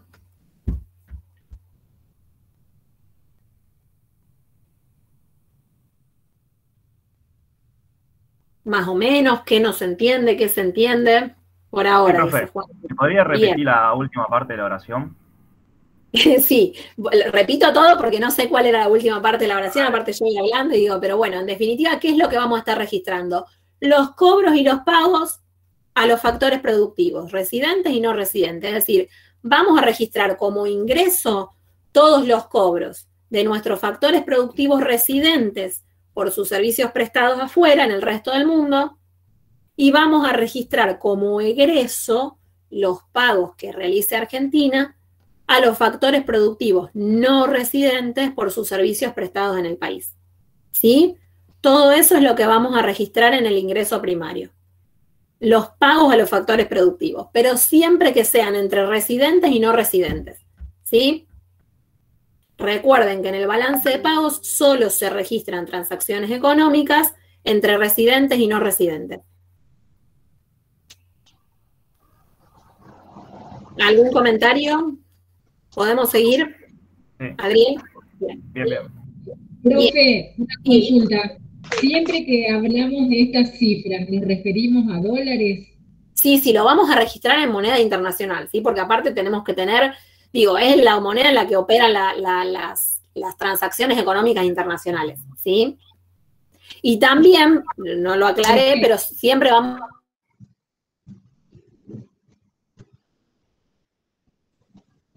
Se congeló, no sé si a mí sola. ¿Me escuchan ustedes? ¿Me están escuchando? Ahora sí, recién te habías congelado. Bien, ¿el resto me escucha bien? Sí. Bien, les estaba diciendo que se registran las transacciones económicas lícitas, no las ilícitas. Esas no las vamos a dejar registradas. Van a estar registradas en el balance de pagos, ¿sí? Bien, volvamos un poquito. En la cuenta corriente teníamos 3 subcuentas. La primera, que era la subcuenta bienes y servicios, ¿sí? En donde íbamos a registrar las exportaciones e importaciones. La segunda, que es ingreso primario, en donde vamos a registrar los cobros y pagos a los servicios de factores productivos. Y la última subcuenta, ¿sí? Que es el ingreso secundario, en donde vamos a registrar las transferencias, ¿sí? Esas partidas sin contrapartidas. Ejemplo, la jubilación que percibe el abuelito italiano y que se vino a vivir acá. Ejemplo, una donación que percibe una empresa argentina de algún otro país que le manda esa donación. Ejemplo, un subsidio que percibe un estudiante residente argentino y que se lo dan de otro país por sus estudios, ¿sí? Y pueden ser ingresos o también podrían ser egresos, ¿sí? Un subsidio que otorgue la Argentina a un no residente, ¿sí? Todo eso lo vamos a registrar en ingreso secundario. Con todo esto ya tenemos la cuenta corriente completa. ¿De dónde surge este número, este menos 31.598? Va a ser la suma de bienes y servicios más ingreso primario más ingreso secundario. Es decir, el saldo de la cuenta corriente va a ser la suma de cada una de las subcuentas. Es decir, ¿cómo lo vamos a calcular? Menos 15.611 más menos 16.388 más 401. Eso nos va a dar el saldo de la cuenta corriente. Es decir, las operaciones habituales que hace un país con el resto del mundo. Profe, Bien. para saber si entendí, el ingreso primario, en este caso, sería que nosotros pagamos más o contratamos más a gente de afuera de lo que afuera contrataron a gente de adentro. Exacto. Pensémoslo así, Rosana, como para pensarlo fácil. Ese año tuvimos que pagar una gran cantidad de intereses por la deuda externa. Entonces, pagamos muchísimos intereses y capaz que, percibimos algún cobro, pero fueron más los egresos en concepto de pagos o retribución a los factores productivos que los ingresos, ¿sí? Y ahí vi otra pregunta más, pero no llegué a leerla, así que ahora me fijo. Dice, si está positivo significa que recibimos más de lo que enviamos en el ingreso secundario, digo. Claro, acá, fíjense, cuando hablamos de ingreso secundario también podría ser positivo o podría ser negativo, ¿sí? Si es positivo, significa que por las transferencias o las partidas sin contrapartidas fueron más los ingresos que percibió Argentina que los egresos. Pero también podría darnos un resultado negativo, ¿sí? Bien. Sí. Bien. ¿Alguna pregunta más sobre cuenta corriente? Bien, les quiero hacer una aclaración. Cuando nosotros vemos la primer subcuenta, que es bienes y servicios, incluimos las exportaciones y las importaciones de bienes y de servicios, ¿no? Ahora, si en el examen les preguntan cuál es el saldo de la balanza comercial, nosotros vimos cuando vimos mercantilismo, que era la balanza comercial. ¿Se acuerdan cuál era el saldo de la balanza comercial o cómo lo calculábamos? ¿Exportaciones menos importaciones? Sí, falta algo, Adriel. ¿La diferencia entre exportaciones e importaciones de bienes? Exacto. El saldo de la balanza comercial es la diferencia entre las exportaciones e importaciones de bienes, es decir, que no se incluye a los servicios. Si yo les digo, por favor, calcúlenme el saldo de la balanza comercial, ustedes acá con estos datos no me lo pueden calcular porque están incluidos los servicios, ¿sí? Tendrían que tener el dato separado de lo que son exportaciones de bienes y servicios y de lo que son importaciones de bienes o importaciones de servicios, ¿sí? Se los aclaro a esto porque a veces les consultamos sobre el saldo de la balanza comercial y es distinto que el saldo de esta subcuenta, ¿sí? Solamente contempla bienes exportados o importados. No tiene en cuenta los servicios. ¿Se entiende esa diferencia? Bien. Seguimos entonces. Segunda cuenta del balance de pagos es la cuenta de capital. Acá vamos a tener en general un valor bastante pequeño, ¿sí? Y la cuenta de capital lo que registra es ingreso o egreso de divisas por compra o venta de activos no financieros, ¿sí? Es la inversión real.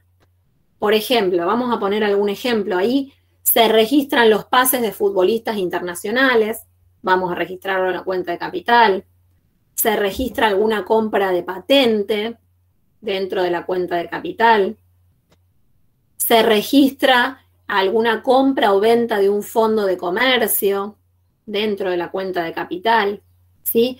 Con lo cual, ¿qué vamos a registrar ahí? Las compras o ventas entre residentes y no residentes de activos no financieros. En general es un numerito chiquitito, un número pequeño en relación a lo que es el balance de pagos. Profe, ¿Sí? ¿Lo puede repetir, porfa?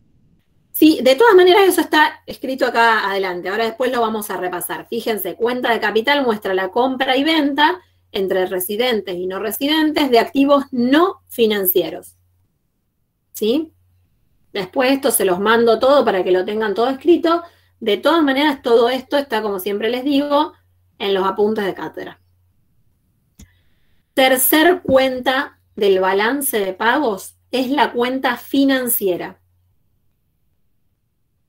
En la cuenta financiera lo que vamos a registrar es cómo se financiaron las operaciones de la cuenta corriente y de la cuenta de capital. Es decir, cómo hizo el país para financiar todas las operaciones o transacciones económicas entre residentes y no residentes que registramos en la cuenta corriente y en la cuenta de capital. En definitiva, vamos a estar registrando la entrada o salida de divisas que generó los aumentos o disminuciones del activo financiero en este caso y de los pasivos. Cuando hablamos de pasivos siempre hablamos de pasivos financieros. Sintéticamente y un poco volviendo acá atrás, que nosotros estábamos hablando, ya habíamos registrado exportaciones e importaciones, ya habíamos registrado en el ingreso primario los pagos a los factores productivos, ya habíamos registrado en el ingreso secundario las transferencias corrientes. Lo último que nos faltaba registrar y que hasta ahora no habíamos mencionado era esto de los capitales de riesgo y los capitales de préstamo, ¿sí? Los capitales de riesgo y los capitales de préstamo los vamos a registrar en la cuenta financiera. Los capitales de riesgo los vamos a registrar tanto en la cuenta de inversión directa como en la cuenta de inversión de cartera. ¿Sí? En esas dos subcuentas vamos a estar registrando la entrada o salida de capitales de riesgo. Ejemplo, si yo decido ponerme el bar en los Estados Unidos con mi amigo, voy a enviar $1 millón a mi amigo para empezar a hacer todos los negocios dentro del bar y va a registrarse como un egreso de capitales de riesgo en la cuenta inversión directa. ¿Sí? Si llegan capitales europeos para poner una cadena de supermercados, es una inversión extranjera directa que se va a registrar como un ingreso dentro de la subcuenta inversión directa. Cuando hablamos de inversión de cartera, también son capitales de riesgo, pero son de un poco de mayor riesgo, ¿sí? son capitales que entran o salen y que son más susceptibles de variar de acuerdo a la tasa de interés que tiene el país, de acuerdo al tipo de cambio. Por ejemplo, cuando el sector público emite un bono y lo compran no residentes, ese bono lo adquieren no residentes. Eso lo vamos a registrar en la inversión de cartera. Y por otro lado, yo les había dicho también que íbamos a registrar en la cuenta financiera los capitales de préstamo, ¿sí? Ejemplo, llega un préstamo del FMI, lo vamos a registrar en la subcuenta otras inversiones, como un ingreso. Otro ejemplo, al final yo decido no poner mi plata en el emprendimiento del bar, sino que decido otorgarle un préstamo a mi amigo de los Estados Unidos. Bueno, eso lo vamos a registrar en otras inversiones, porque es un capital de préstamo.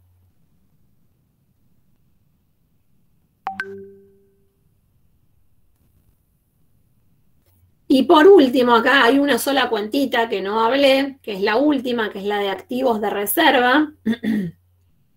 Y es una subcuenta muy importante, la dejamos para el final, pero es muy importante, y más que nada para la Argentina, que son los activos de reserva. Los activos de reserva reflejan la disponibilidad neta de divisas. Es decir, que ahí vamos a registrar la entrada menos la salida de divisas. De manera neta. ¿Qué significa esto? Vamos a ver, de acuerdo a si el número es positivo o negativo, si fueron más o menos los dólares que ingresaron de los que salieron del país. ¿Por qué es importante la cuenta activos de reserva? Porque es una herramienta importantísima de política monetaria, ¿sí? Si al país ingresa una muy buena cantidad de dólares, ¿sí? El Banco Central de la República Argentina va a contar con todos esos dólares para financiar importaciones, para pagar la deuda externa, para evitar una devaluación cuando aumente la demanda de dólares, etcétera. ¿Sí? Con lo cual, cuando nuestros activos de reserva crecen, tenemos una herramienta importante de política monetaria. Y por el contrario, cuando los activos de reserva disminuyen, vamos a encontrar problemas para pagar la deuda externa, para poder importar insumos que necesita nuestro aparato productivo para producir. Por eso decimos que la cuenta activos de reserva es una cuenta muy importante. Y de hecho, esta misma cuenta, cuando nosotros veamos el sector monetario y financiero, vamos a ver que aparece de vuelta en el balance del Banco Central de la República Argentina. ¿Sí? Cuando veamos balance del Banco Central de la República Argentina, nuestra principal autoridad monetaria, vamos a ver que dentro del activo tenemos la cuenta activo de reservas o reservas internacionales. Profe, ¿esa Sí. es la que afecta, por ejemplo, cuando pusieron que solamente podés comprar $200 mensuales y todo Bueno, eso? esto tiene que ver, Roxana, justamente con eso. Cuando un país no tiene una cantidad suficiente de reservas internacionales como para hacer frente a la demanda, empiezan a aparecer todas estas medidas, como por ejemplo que una persona física no puede comprar más de $200 por mes. Esto lo vamos a ver dentro de algunas clases con más precisión, ¿sí? Pero es una clara medida que nos está indicando a nosotros que no tenemos suficientes dólares como para mantener el valor del tipo de cambio al valor que quiere el gobierno nacional, ¿sí? Entonces empiezan a implementar restricciones. Esto lo vamos a ver dentro de algunas clases, pero es un claro indicador de que no tenemos holgura en cuanto a la cantidad de activos de reserva, ¿sí? Y tengo otra consulta, es que me llama la atención. El hecho de que cuando, ejemplo, el año pasado también se salió el rumor de un posible corralito y la gente empezó a sacar todos los dólares que tenían los bancos. ¿Eso también influye en los activos de reserva cuando la gente saca los dólares del banco? Totalmente, digamos. Nosotros después vamos a estar analizando todo lo que son, y digo, cuáles son los determinantes, no solo los determinantes, sino quiénes son los demandantes de divisas y quiénes son los oferentes de divisas. Es decir, nosotros vamos a estar analizando el mercado y dentro del mercado, el mercado de dinero, ¿sí? Vamos a estar hablando del mercado de divisas. Y a partir de eso vamos a ver que cuando aumenta la oferta o cuando aumenta la demanda, Bueno, hay cambios en el valor del tipo de cambio, en el valor de la moneda en relación a la moneda nacional. En este caso estamos hablando del dólar. Todo eso lo vamos a ver dentro de algunas clases cuando veamos sector monetario y financiero. Pero justamente, y esto es el vínculo que hay, digo, la cuenta activos de reserva es el vínculo que hay entre el sector externo y el sector monetario y financiero, ¿sí? Justamente van a empezar todas esas demandas a crear presión sobre el valor de tipo de cambio. De acuerdo al sistema de tipo de cambio que tenga un país, en nuestro caso un control de cambios, van a haber operaciones económicas que se puedan hacer con la divisa y otras operaciones económicas que no se puedan hacer con la divisa. Pero todos esos temas que vos me mencionás justamente están muy relacionados con esta cuenta que son los activos de reserva, ¿sí? Lo vamos a ir viendo con más precisión cuando tengamos dado el sector monetario y financiero. Gracias. Bien. Dentro de la cuenta, entonces, ¿cómo vamos a calcular el saldo de la cuenta financiera? Bueno, justamente va a ser la suma de inversión directa, más inversión en cartera, más derivados financieros, más otras inversiones, más activos de reserva, ¿sí? En nuestro caso, la cuenta financiera va a ser menos 10.311, más menos 35.922, más menos 96, más 550, más 14.556. Ese va a ser el resultado que nos va a dar menos 31.273, va a ser el resultado de la cuenta financiera. ¿Sí? Vamos a volver un poquito atrás. Exportaciones e importaciones de productos primarios, manufacturados y servicios. ¿Dónde lo vamos a registrar en el balance de pago? ¿En la cuenta corriente? En la cuenta corriente. Y dentro de la cuenta corriente lo vamos a registrar en esta subcuenta, ¿sí? Bienes y servicios. Si son exportaciones, lo registramos acá. Si son importaciones, lo registramos acá. Y este valor de la cuenta bienes y servicios va a ser la diferencia entre exportaciones e importaciones, ¿sí? Segunda operación económica o transacción económica internacional de la que habíamos hablado. Compra y venta al resto del mundo de servicios de factores productivos. ¿Dónde la vamos a registrar?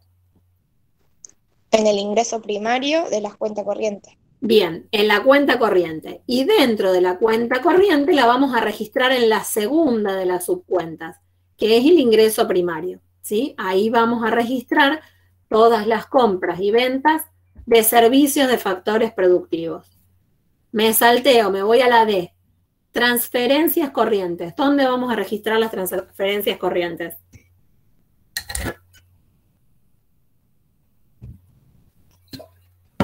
Las donaciones.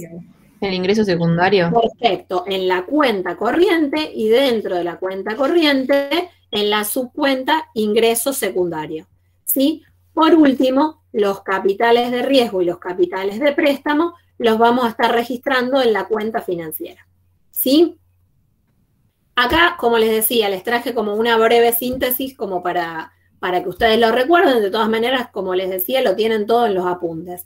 En la cuenta corriente del balance de pagos vamos a registrar todas las operaciones económicas habituales, ¿sí? Rutinarias, que se realizan entre los residentes del país que realiza el balance de pagos y los del resto del mundo.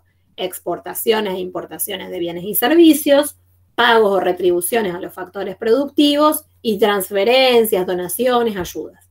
Todo eso lo registramos en la cuenta corriente. Cuenta de capital, que era la segunda subcuenta, registramos la entrada y salida de divisas por compra y venta entre residentes y no residentes de un activo no financiero, ¿sí? No hablamos de capitales de riesgo de préstamo, sino que hablamos de activos no financieros. Ejemplo, la compra de una tierra entre un residente y no residente, la compra o venta de determinada marca o de determinado fondo de comercio o de determinada patente, ¿sí? Los pases de futbolistas, los pases internacionales muchas veces se hacen de un país a otro y quedan registrados dentro de la cuenta de capital. Por último, la cuenta financiera lo que nos va a mostrar es el aumento o la disminución de los activos financieros y de los pasivos, ¿sí? Que se intercambian entre residentes y no residentes. Es decir, que en la cuenta financiera vamos a registrar los capitales de riesgo y los capitales de préstamo. Y por último, como les dije, la última de las cuentas de errores y omisiones es una cuenta de ajuste. Ahora vamos a ver por qué una cuenta de ajuste. Yo les dije que el balance de pago es un balance contable. Si ustedes fueron a la secundaria y fueron a una escuela contable que les daba contabilidad, saben que siempre el debe dar igual que el haber, ¿sí? Bueno, justamente lo que va a hacer nuestra cuenta de errores y omisiones es lograr ese equilibrio contable.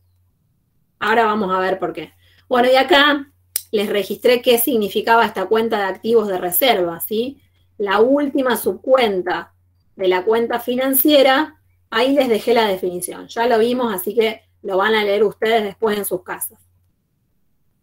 Sigamos para llegar al equilibrio, ¿sí? De este balance de pagos, que es un equilibrio contable.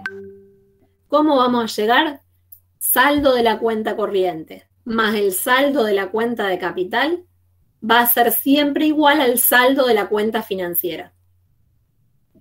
¿Qué significa esto? Que el ingreso neto de divisas por todas las operaciones económicas habituales que hacen los residentes con los no residentes, más el ingreso neto de divisas por la compra o venta de activos no financieros entre residentes y no residentes, va a tener que ser igual, ¿sí?, al ingreso neto de divisas o la variación en la cantidad de divisas de la cuenta financiera, ¿sí?, de activos financieros y de pasivos. Cuando ustedes van acá a los valores estos, si suman cuenta corriente más cuenta de capital, va a ser igual a cuenta financiera. En realidad no va a ser igual. Para que sea igual, y acá aparece la cuenta errores y omisiones, vamos a tener que agregar errores y omisiones. Y entonces cuando nosotros decimos, bueno, ¿cómo vamos a obtener el equilibrio, el equilibrio contable? Saldo de la cuenta corriente, más el saldo de la cuenta de capital, más el saldo de la cuenta de errores y omisiones, y ahí, obviamente, en esa cuenta se pone todo lo que no se registró, o si hubo algún error de cálculo y entonces no nos da la equivalencia, lo vamos a poner ahí. Eso va a ser igual a la cuenta financiera. ¿Por qué tiene que ser igual? Porque todas las operaciones habituales que hace un país con el resto del mundo, ¿sí?, más todas las compras y ventas de activos no financieros, tienen que ser igual a cómo se financiaron todas esas actividades, ¿sí? Y esta cuenta, que es la cuenta financiera, nos va a reflejar justamente cómo se financiaron las operaciones de la cuenta corriente y de la cuenta de capital. ¿Sí? ¿Vamos? Sí, sí. Bien. Si ustedes ahora sí hacen esta cuenta, menos 31.598, más 139, más 186, van a ver que nos va a dar menos 31.273. Es decir, el saldo de la cuenta corriente, más el saldo de la cuenta de capital, más el saldo de la cuenta de errores y omisiones, es igual al saldo de la cuenta financiera. Que sea igual, ¿sí?, significa que el sector externo de un país está en equilibrio. Les pregunto a ustedes. No. No significa que pueda estar en equilibrio. Este es un equilibrio contable, ¿sí? Tiene que dar igual por una cuestión contable. Pero esto no quiere decir que haya un equilibrio externo, ¿sí? Puede que haya un superávit, puede que haya un déficit, ¿sí? Simplemente este va a ser un equilibrio contable. Cuenta corriente más cuenta de capital más errores y omisiones igual a la cuenta financiera. Bien, lo último que vamos a trabajar por hoy, porque hoy es una clase densa en cuanto a la cantidad de conceptos que vamos incorporando, ¿sí? El balance de pagos lo que nos va a estar diciendo es si el país ha podido ahorrar o si por el contrario el país ha tenido que endeudarse frente al resto del mundo. Y para saber si el país ha ahorrado frente al resto del mundo o ha tenido que endeudarse frente al resto del mundo, lo que vamos a tener que calcular es la necesidad de financiamiento externo neto. Esto que leen acá. Necesidad de financiamiento externo neto. ¿Cómo calculamos eso? Cuenta corriente más cuenta de capital. ¿sí? El saldo de la cuenta corriente más el saldo de la cuenta de capital nos va a dar la necesidad de financiamiento externo neto. Si la suma del saldo de la cuenta corriente más la cuenta de capital nos da un valor positivo, ¿sí? Si la necesidad de financiamiento externo neto nos da un valor positivo, significa que el ahorro externo que logró el país frente al resto del mundo fue suficiente para financiar la inversión nacional, y no solo que fue suficiente, sino que de hecho nos sobró. Y ese sobrante que obtuvo el país puede utilizarlo para otorgar préstamos al resto del mundo o para comprar activos, ¿sí? En ese caso vamos a estar hablando de una necesidad de financiamiento externo neta positiva, ¿sí?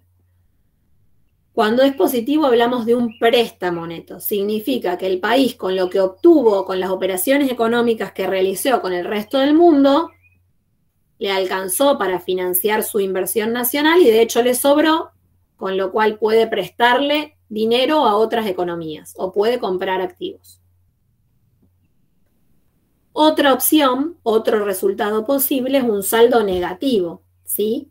Que si yo sumo la cuenta corriente más la cuenta de capital, la necesidad de financiamiento externo neto nos da negativa. ¿Qué significa una necesidad de financiamiento externo negativa? Que el ahorro externo fue insuficiente para financiar la inversión nacional, ¿sí? Y consecuentemente nos tuvimos que endeudar con el resto del mundo, ¿sí? Hablamos de un endeudamiento neto. Si la cuenta corriente más la cuenta de capital nos dan positiva, ¿cómo nos va a dar la cuenta financiera?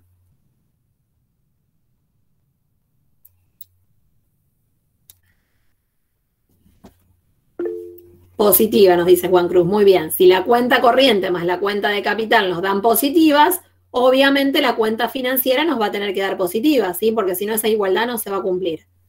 Ahora, si la cuenta corriente más la cuenta de capital nos da negativa, ¿cómo nos va a dar la cuenta financiera?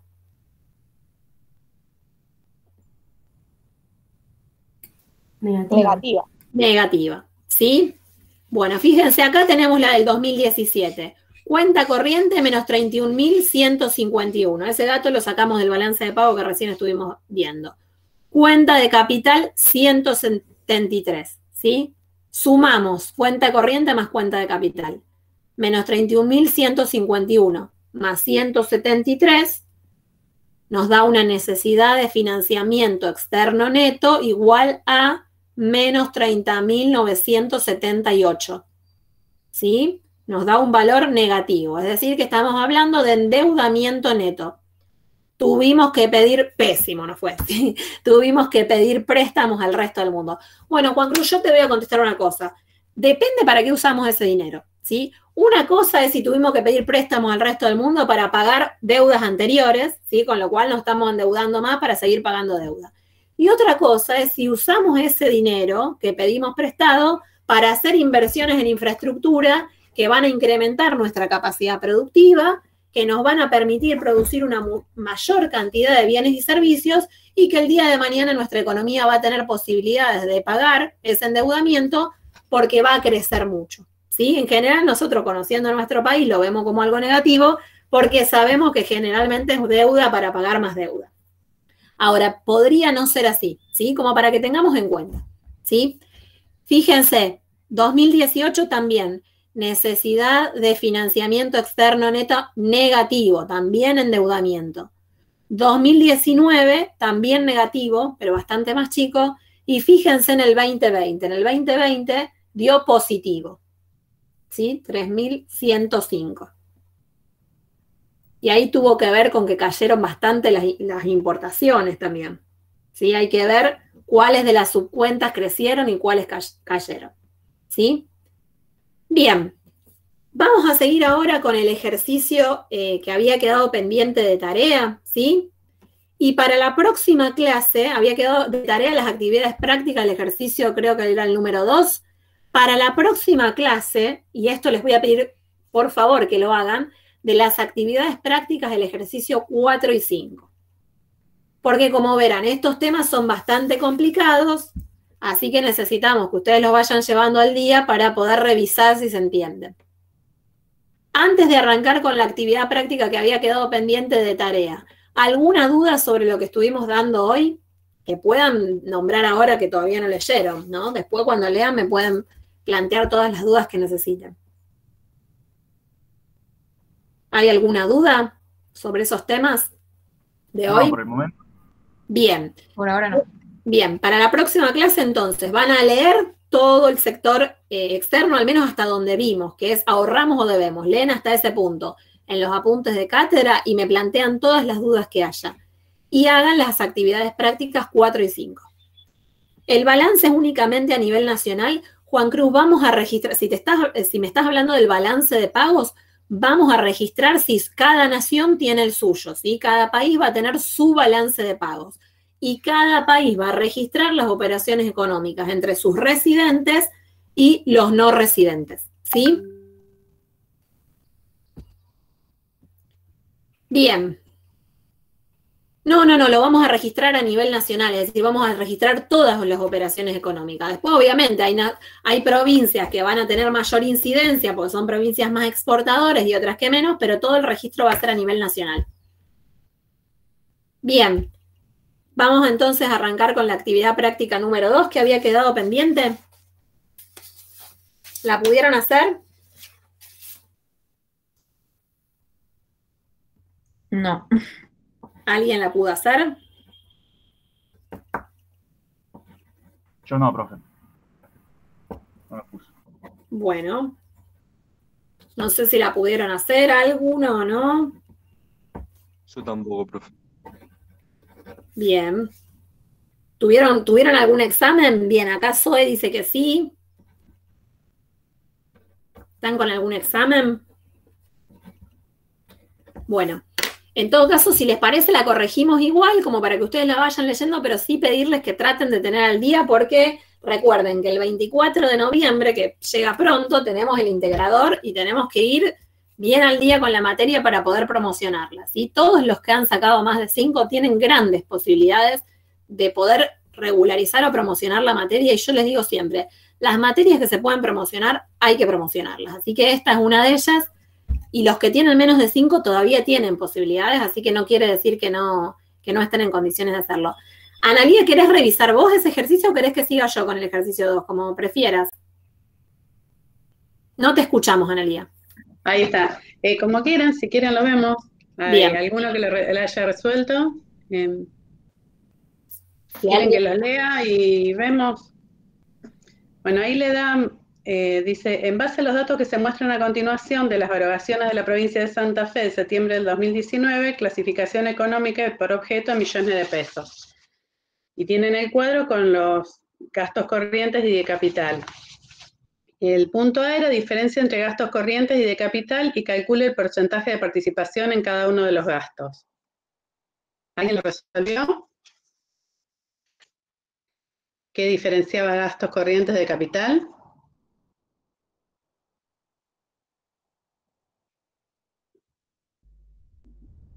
Perdón, ¿no teníamos que corregir los ejercicios referidos a impuestos directos e indirectos?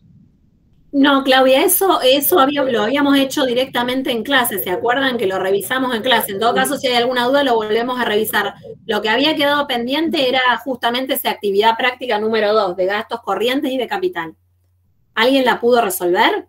Creo que Zoe había dicho, pero no sé si alguien más. Zoe, ¿querés leerla? ¿Cómo te digo? Tampoco la vamos a... Ya, si te animás. Si no.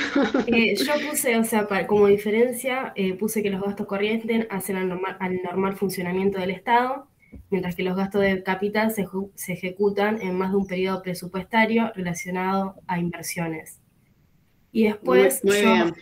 A los porcentajes no sé si lo hice bien, pero el de gastos corrientes me dio 88,92 y el gasto de capital 11,08. Bien, está bien. Perfecto. Está bien. Bien. Claudia, no tenías, creo que pedía eso solo. Y después en el B era determinar el gasto más importante entre los gastos corrientes y el más importante entre los gastos de capital. ¿Lo vieron a ese? ¿Quieren que compartamos en pantalla el cuadro? Vale. A ver si es este. Ay, no. Ahí está. El 2, este. ¿Se ve? Sí, perfecto, Analia. Bueno, a ver, viéndolo, por lo menos aunque no lo hayan resuelto, mirando los números. Acá tenemos los gastos corrientes, este es el total de gasto corriente, 23.623,89, y este es el de gasto de capital, 2.942,62.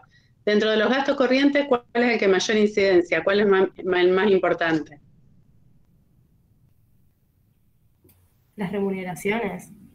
Muy bien, dentro de los gastos corrientes, las remuneraciones es el mayor gasto, 9.767. Y dentro de los gastos de capital, la inversión real directa. Muy bien. Es la inversión real directa, y dentro de la inversión real directa, que es este total, 2.467,27, tenemos construcciones, ¿no? Que están construcciones, maquinarias y equipos y otras. Bueno, las construcciones, 2.083,53 es el gasto más importante, que es lo que habíamos hablado antes, construcción de hospitales, construcción de autopistas, ese tipo de gastos. Claro, un poco la idea de este ejercicio es que ustedes vean bien, porque son valores y erogaciones justamente del año 2019, se ven bien cuáles son los conceptos de qué es el gasto corriente y qué es el gasto de capital, ¿sí? Uno que tiene que ver con el normal funcionamiento del Estado, los pagos, los salarios, ¿sí? Todos los pagos que hace usualmente el sector público, y cuando hablamos de gastos de capital hablamos de gastos no corrientes, gastos que tienen que ver con la inversión que realiza el sector público, ¿sí? Y lo vemos ahí bien claramente en todas las partidas que tiene dentro de gastos de capital. Y con el cálculo así del porcentaje que representan el total de gasto. Bien. Bueno. Si tenían alguna duda, porque no me acuerdo si había sido Claudia o Rosana o quién que había mencionado sobre el ejercicio 1 que lo habíamos hecho oralmente en clase. ¿Te quedaba alguna duda?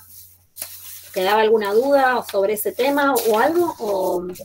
No, profe, disculpa, lo que pasa es que como tengo fotocopias del 2019, entonces por ahí es como que se me mezcla.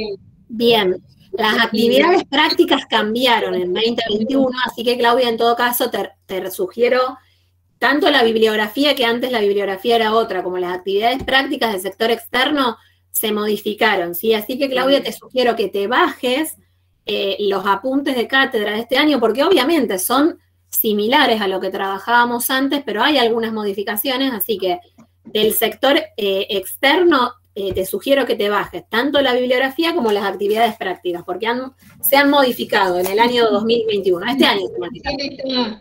Recién justamente estaba chequeando que lo que vos nos estuviste explicando, una parte coincide plenamente y sobre... Claro, exactamente. Algunos temas se les dio más importancia que antes no se les daba, pero bueno, por eso te sugiero que tengas la bibliografía nueva para no perderte de nada, más allá de que obviamente no hay cosas diferentes, pero sí algunas cosas que sacamos y otras que agregamos. Bien, si les parece bien, nos vemos la próxima clase, si no quedan más dudas. Vamos a estar cerrando sector externo, pero sí necesitamos que empiecen a leer y hacer las actividades, la 4 y la 5. No sé, Analia, si querés comentar algo más. Sí, también lean la guía de preguntas, que eso les sirve de guía para los conceptos que tienen que ir fijando. Aunque no la escriban, aunque no la resuelvan, por ahí van viendo las preguntas y buscando en el apunte, y así también les surgen dudas para preguntar en la clase. Sí, alguna pregunta que no entendieron. Tal cual, yo siempre digo, nosotros generalmente por una cuestión de tiempo hacemos las actividades prácticas que capaz que tienen mayor dificultad, pero esa guía de preguntas nosotros se lo damos como fuente para que ustedes puedan ir estudiando. Pueden ir viendo, bueno, a ver cuáles son los temas importantes, ¿sí? Y entonces lo van leyendo a partir de la guía de preguntas. ¿Alguien levantó la mano? No llegó a ver quién era. Profe, yo. Tengo una consulta. Yo también tenía la guía de actividades, pero del 2018, creo. Se modificó. En realidad sacamos algunos ejercicios y agregamos otros, así que para que no te confundas con los números, bajá la nueva, Rosana. Sí, y ahí lo estoy intentando bajar y no me deja directamente abrir. Solamente la de actividades es la única que no me deja, porque lo hice con las otras, que si la guía de preguntas. Capaz que hay algún problema ahora de conectividad. Fíjate dentro de un rato o mañana y en todo caso, si no me escribís, escribime al mail y te las paso. Perfecto, gracias. Bien. Si no quedan más comentarios o preguntas, nos estamos viendo el miércoles que viene. Recuerden conectarse. Lo último que te pregunto, disculpa, porque entré tarde a la clase, tal vez los chicos te dijeron. Yo no pude el otro día más que ver el resultado del examen anterior. Bueno, Claudia, justo comentaba al principio de la clase, yo mandé los resultados, la nota, pero hoy les mandé un mail diciéndoles que de 8 de la noche a 9:30 de la noche, hoy van a estar habilitados los exámenes para que ustedes los revisen. Así que vean su examen, conéctense en comunidades, métanse en su examen, revisen todas sus respuestas, fíjense si tienen alguna duda o algún comentario. En caso de que haya alguna observación para hacerme, me escriben un mail, yo lo reviso y entonces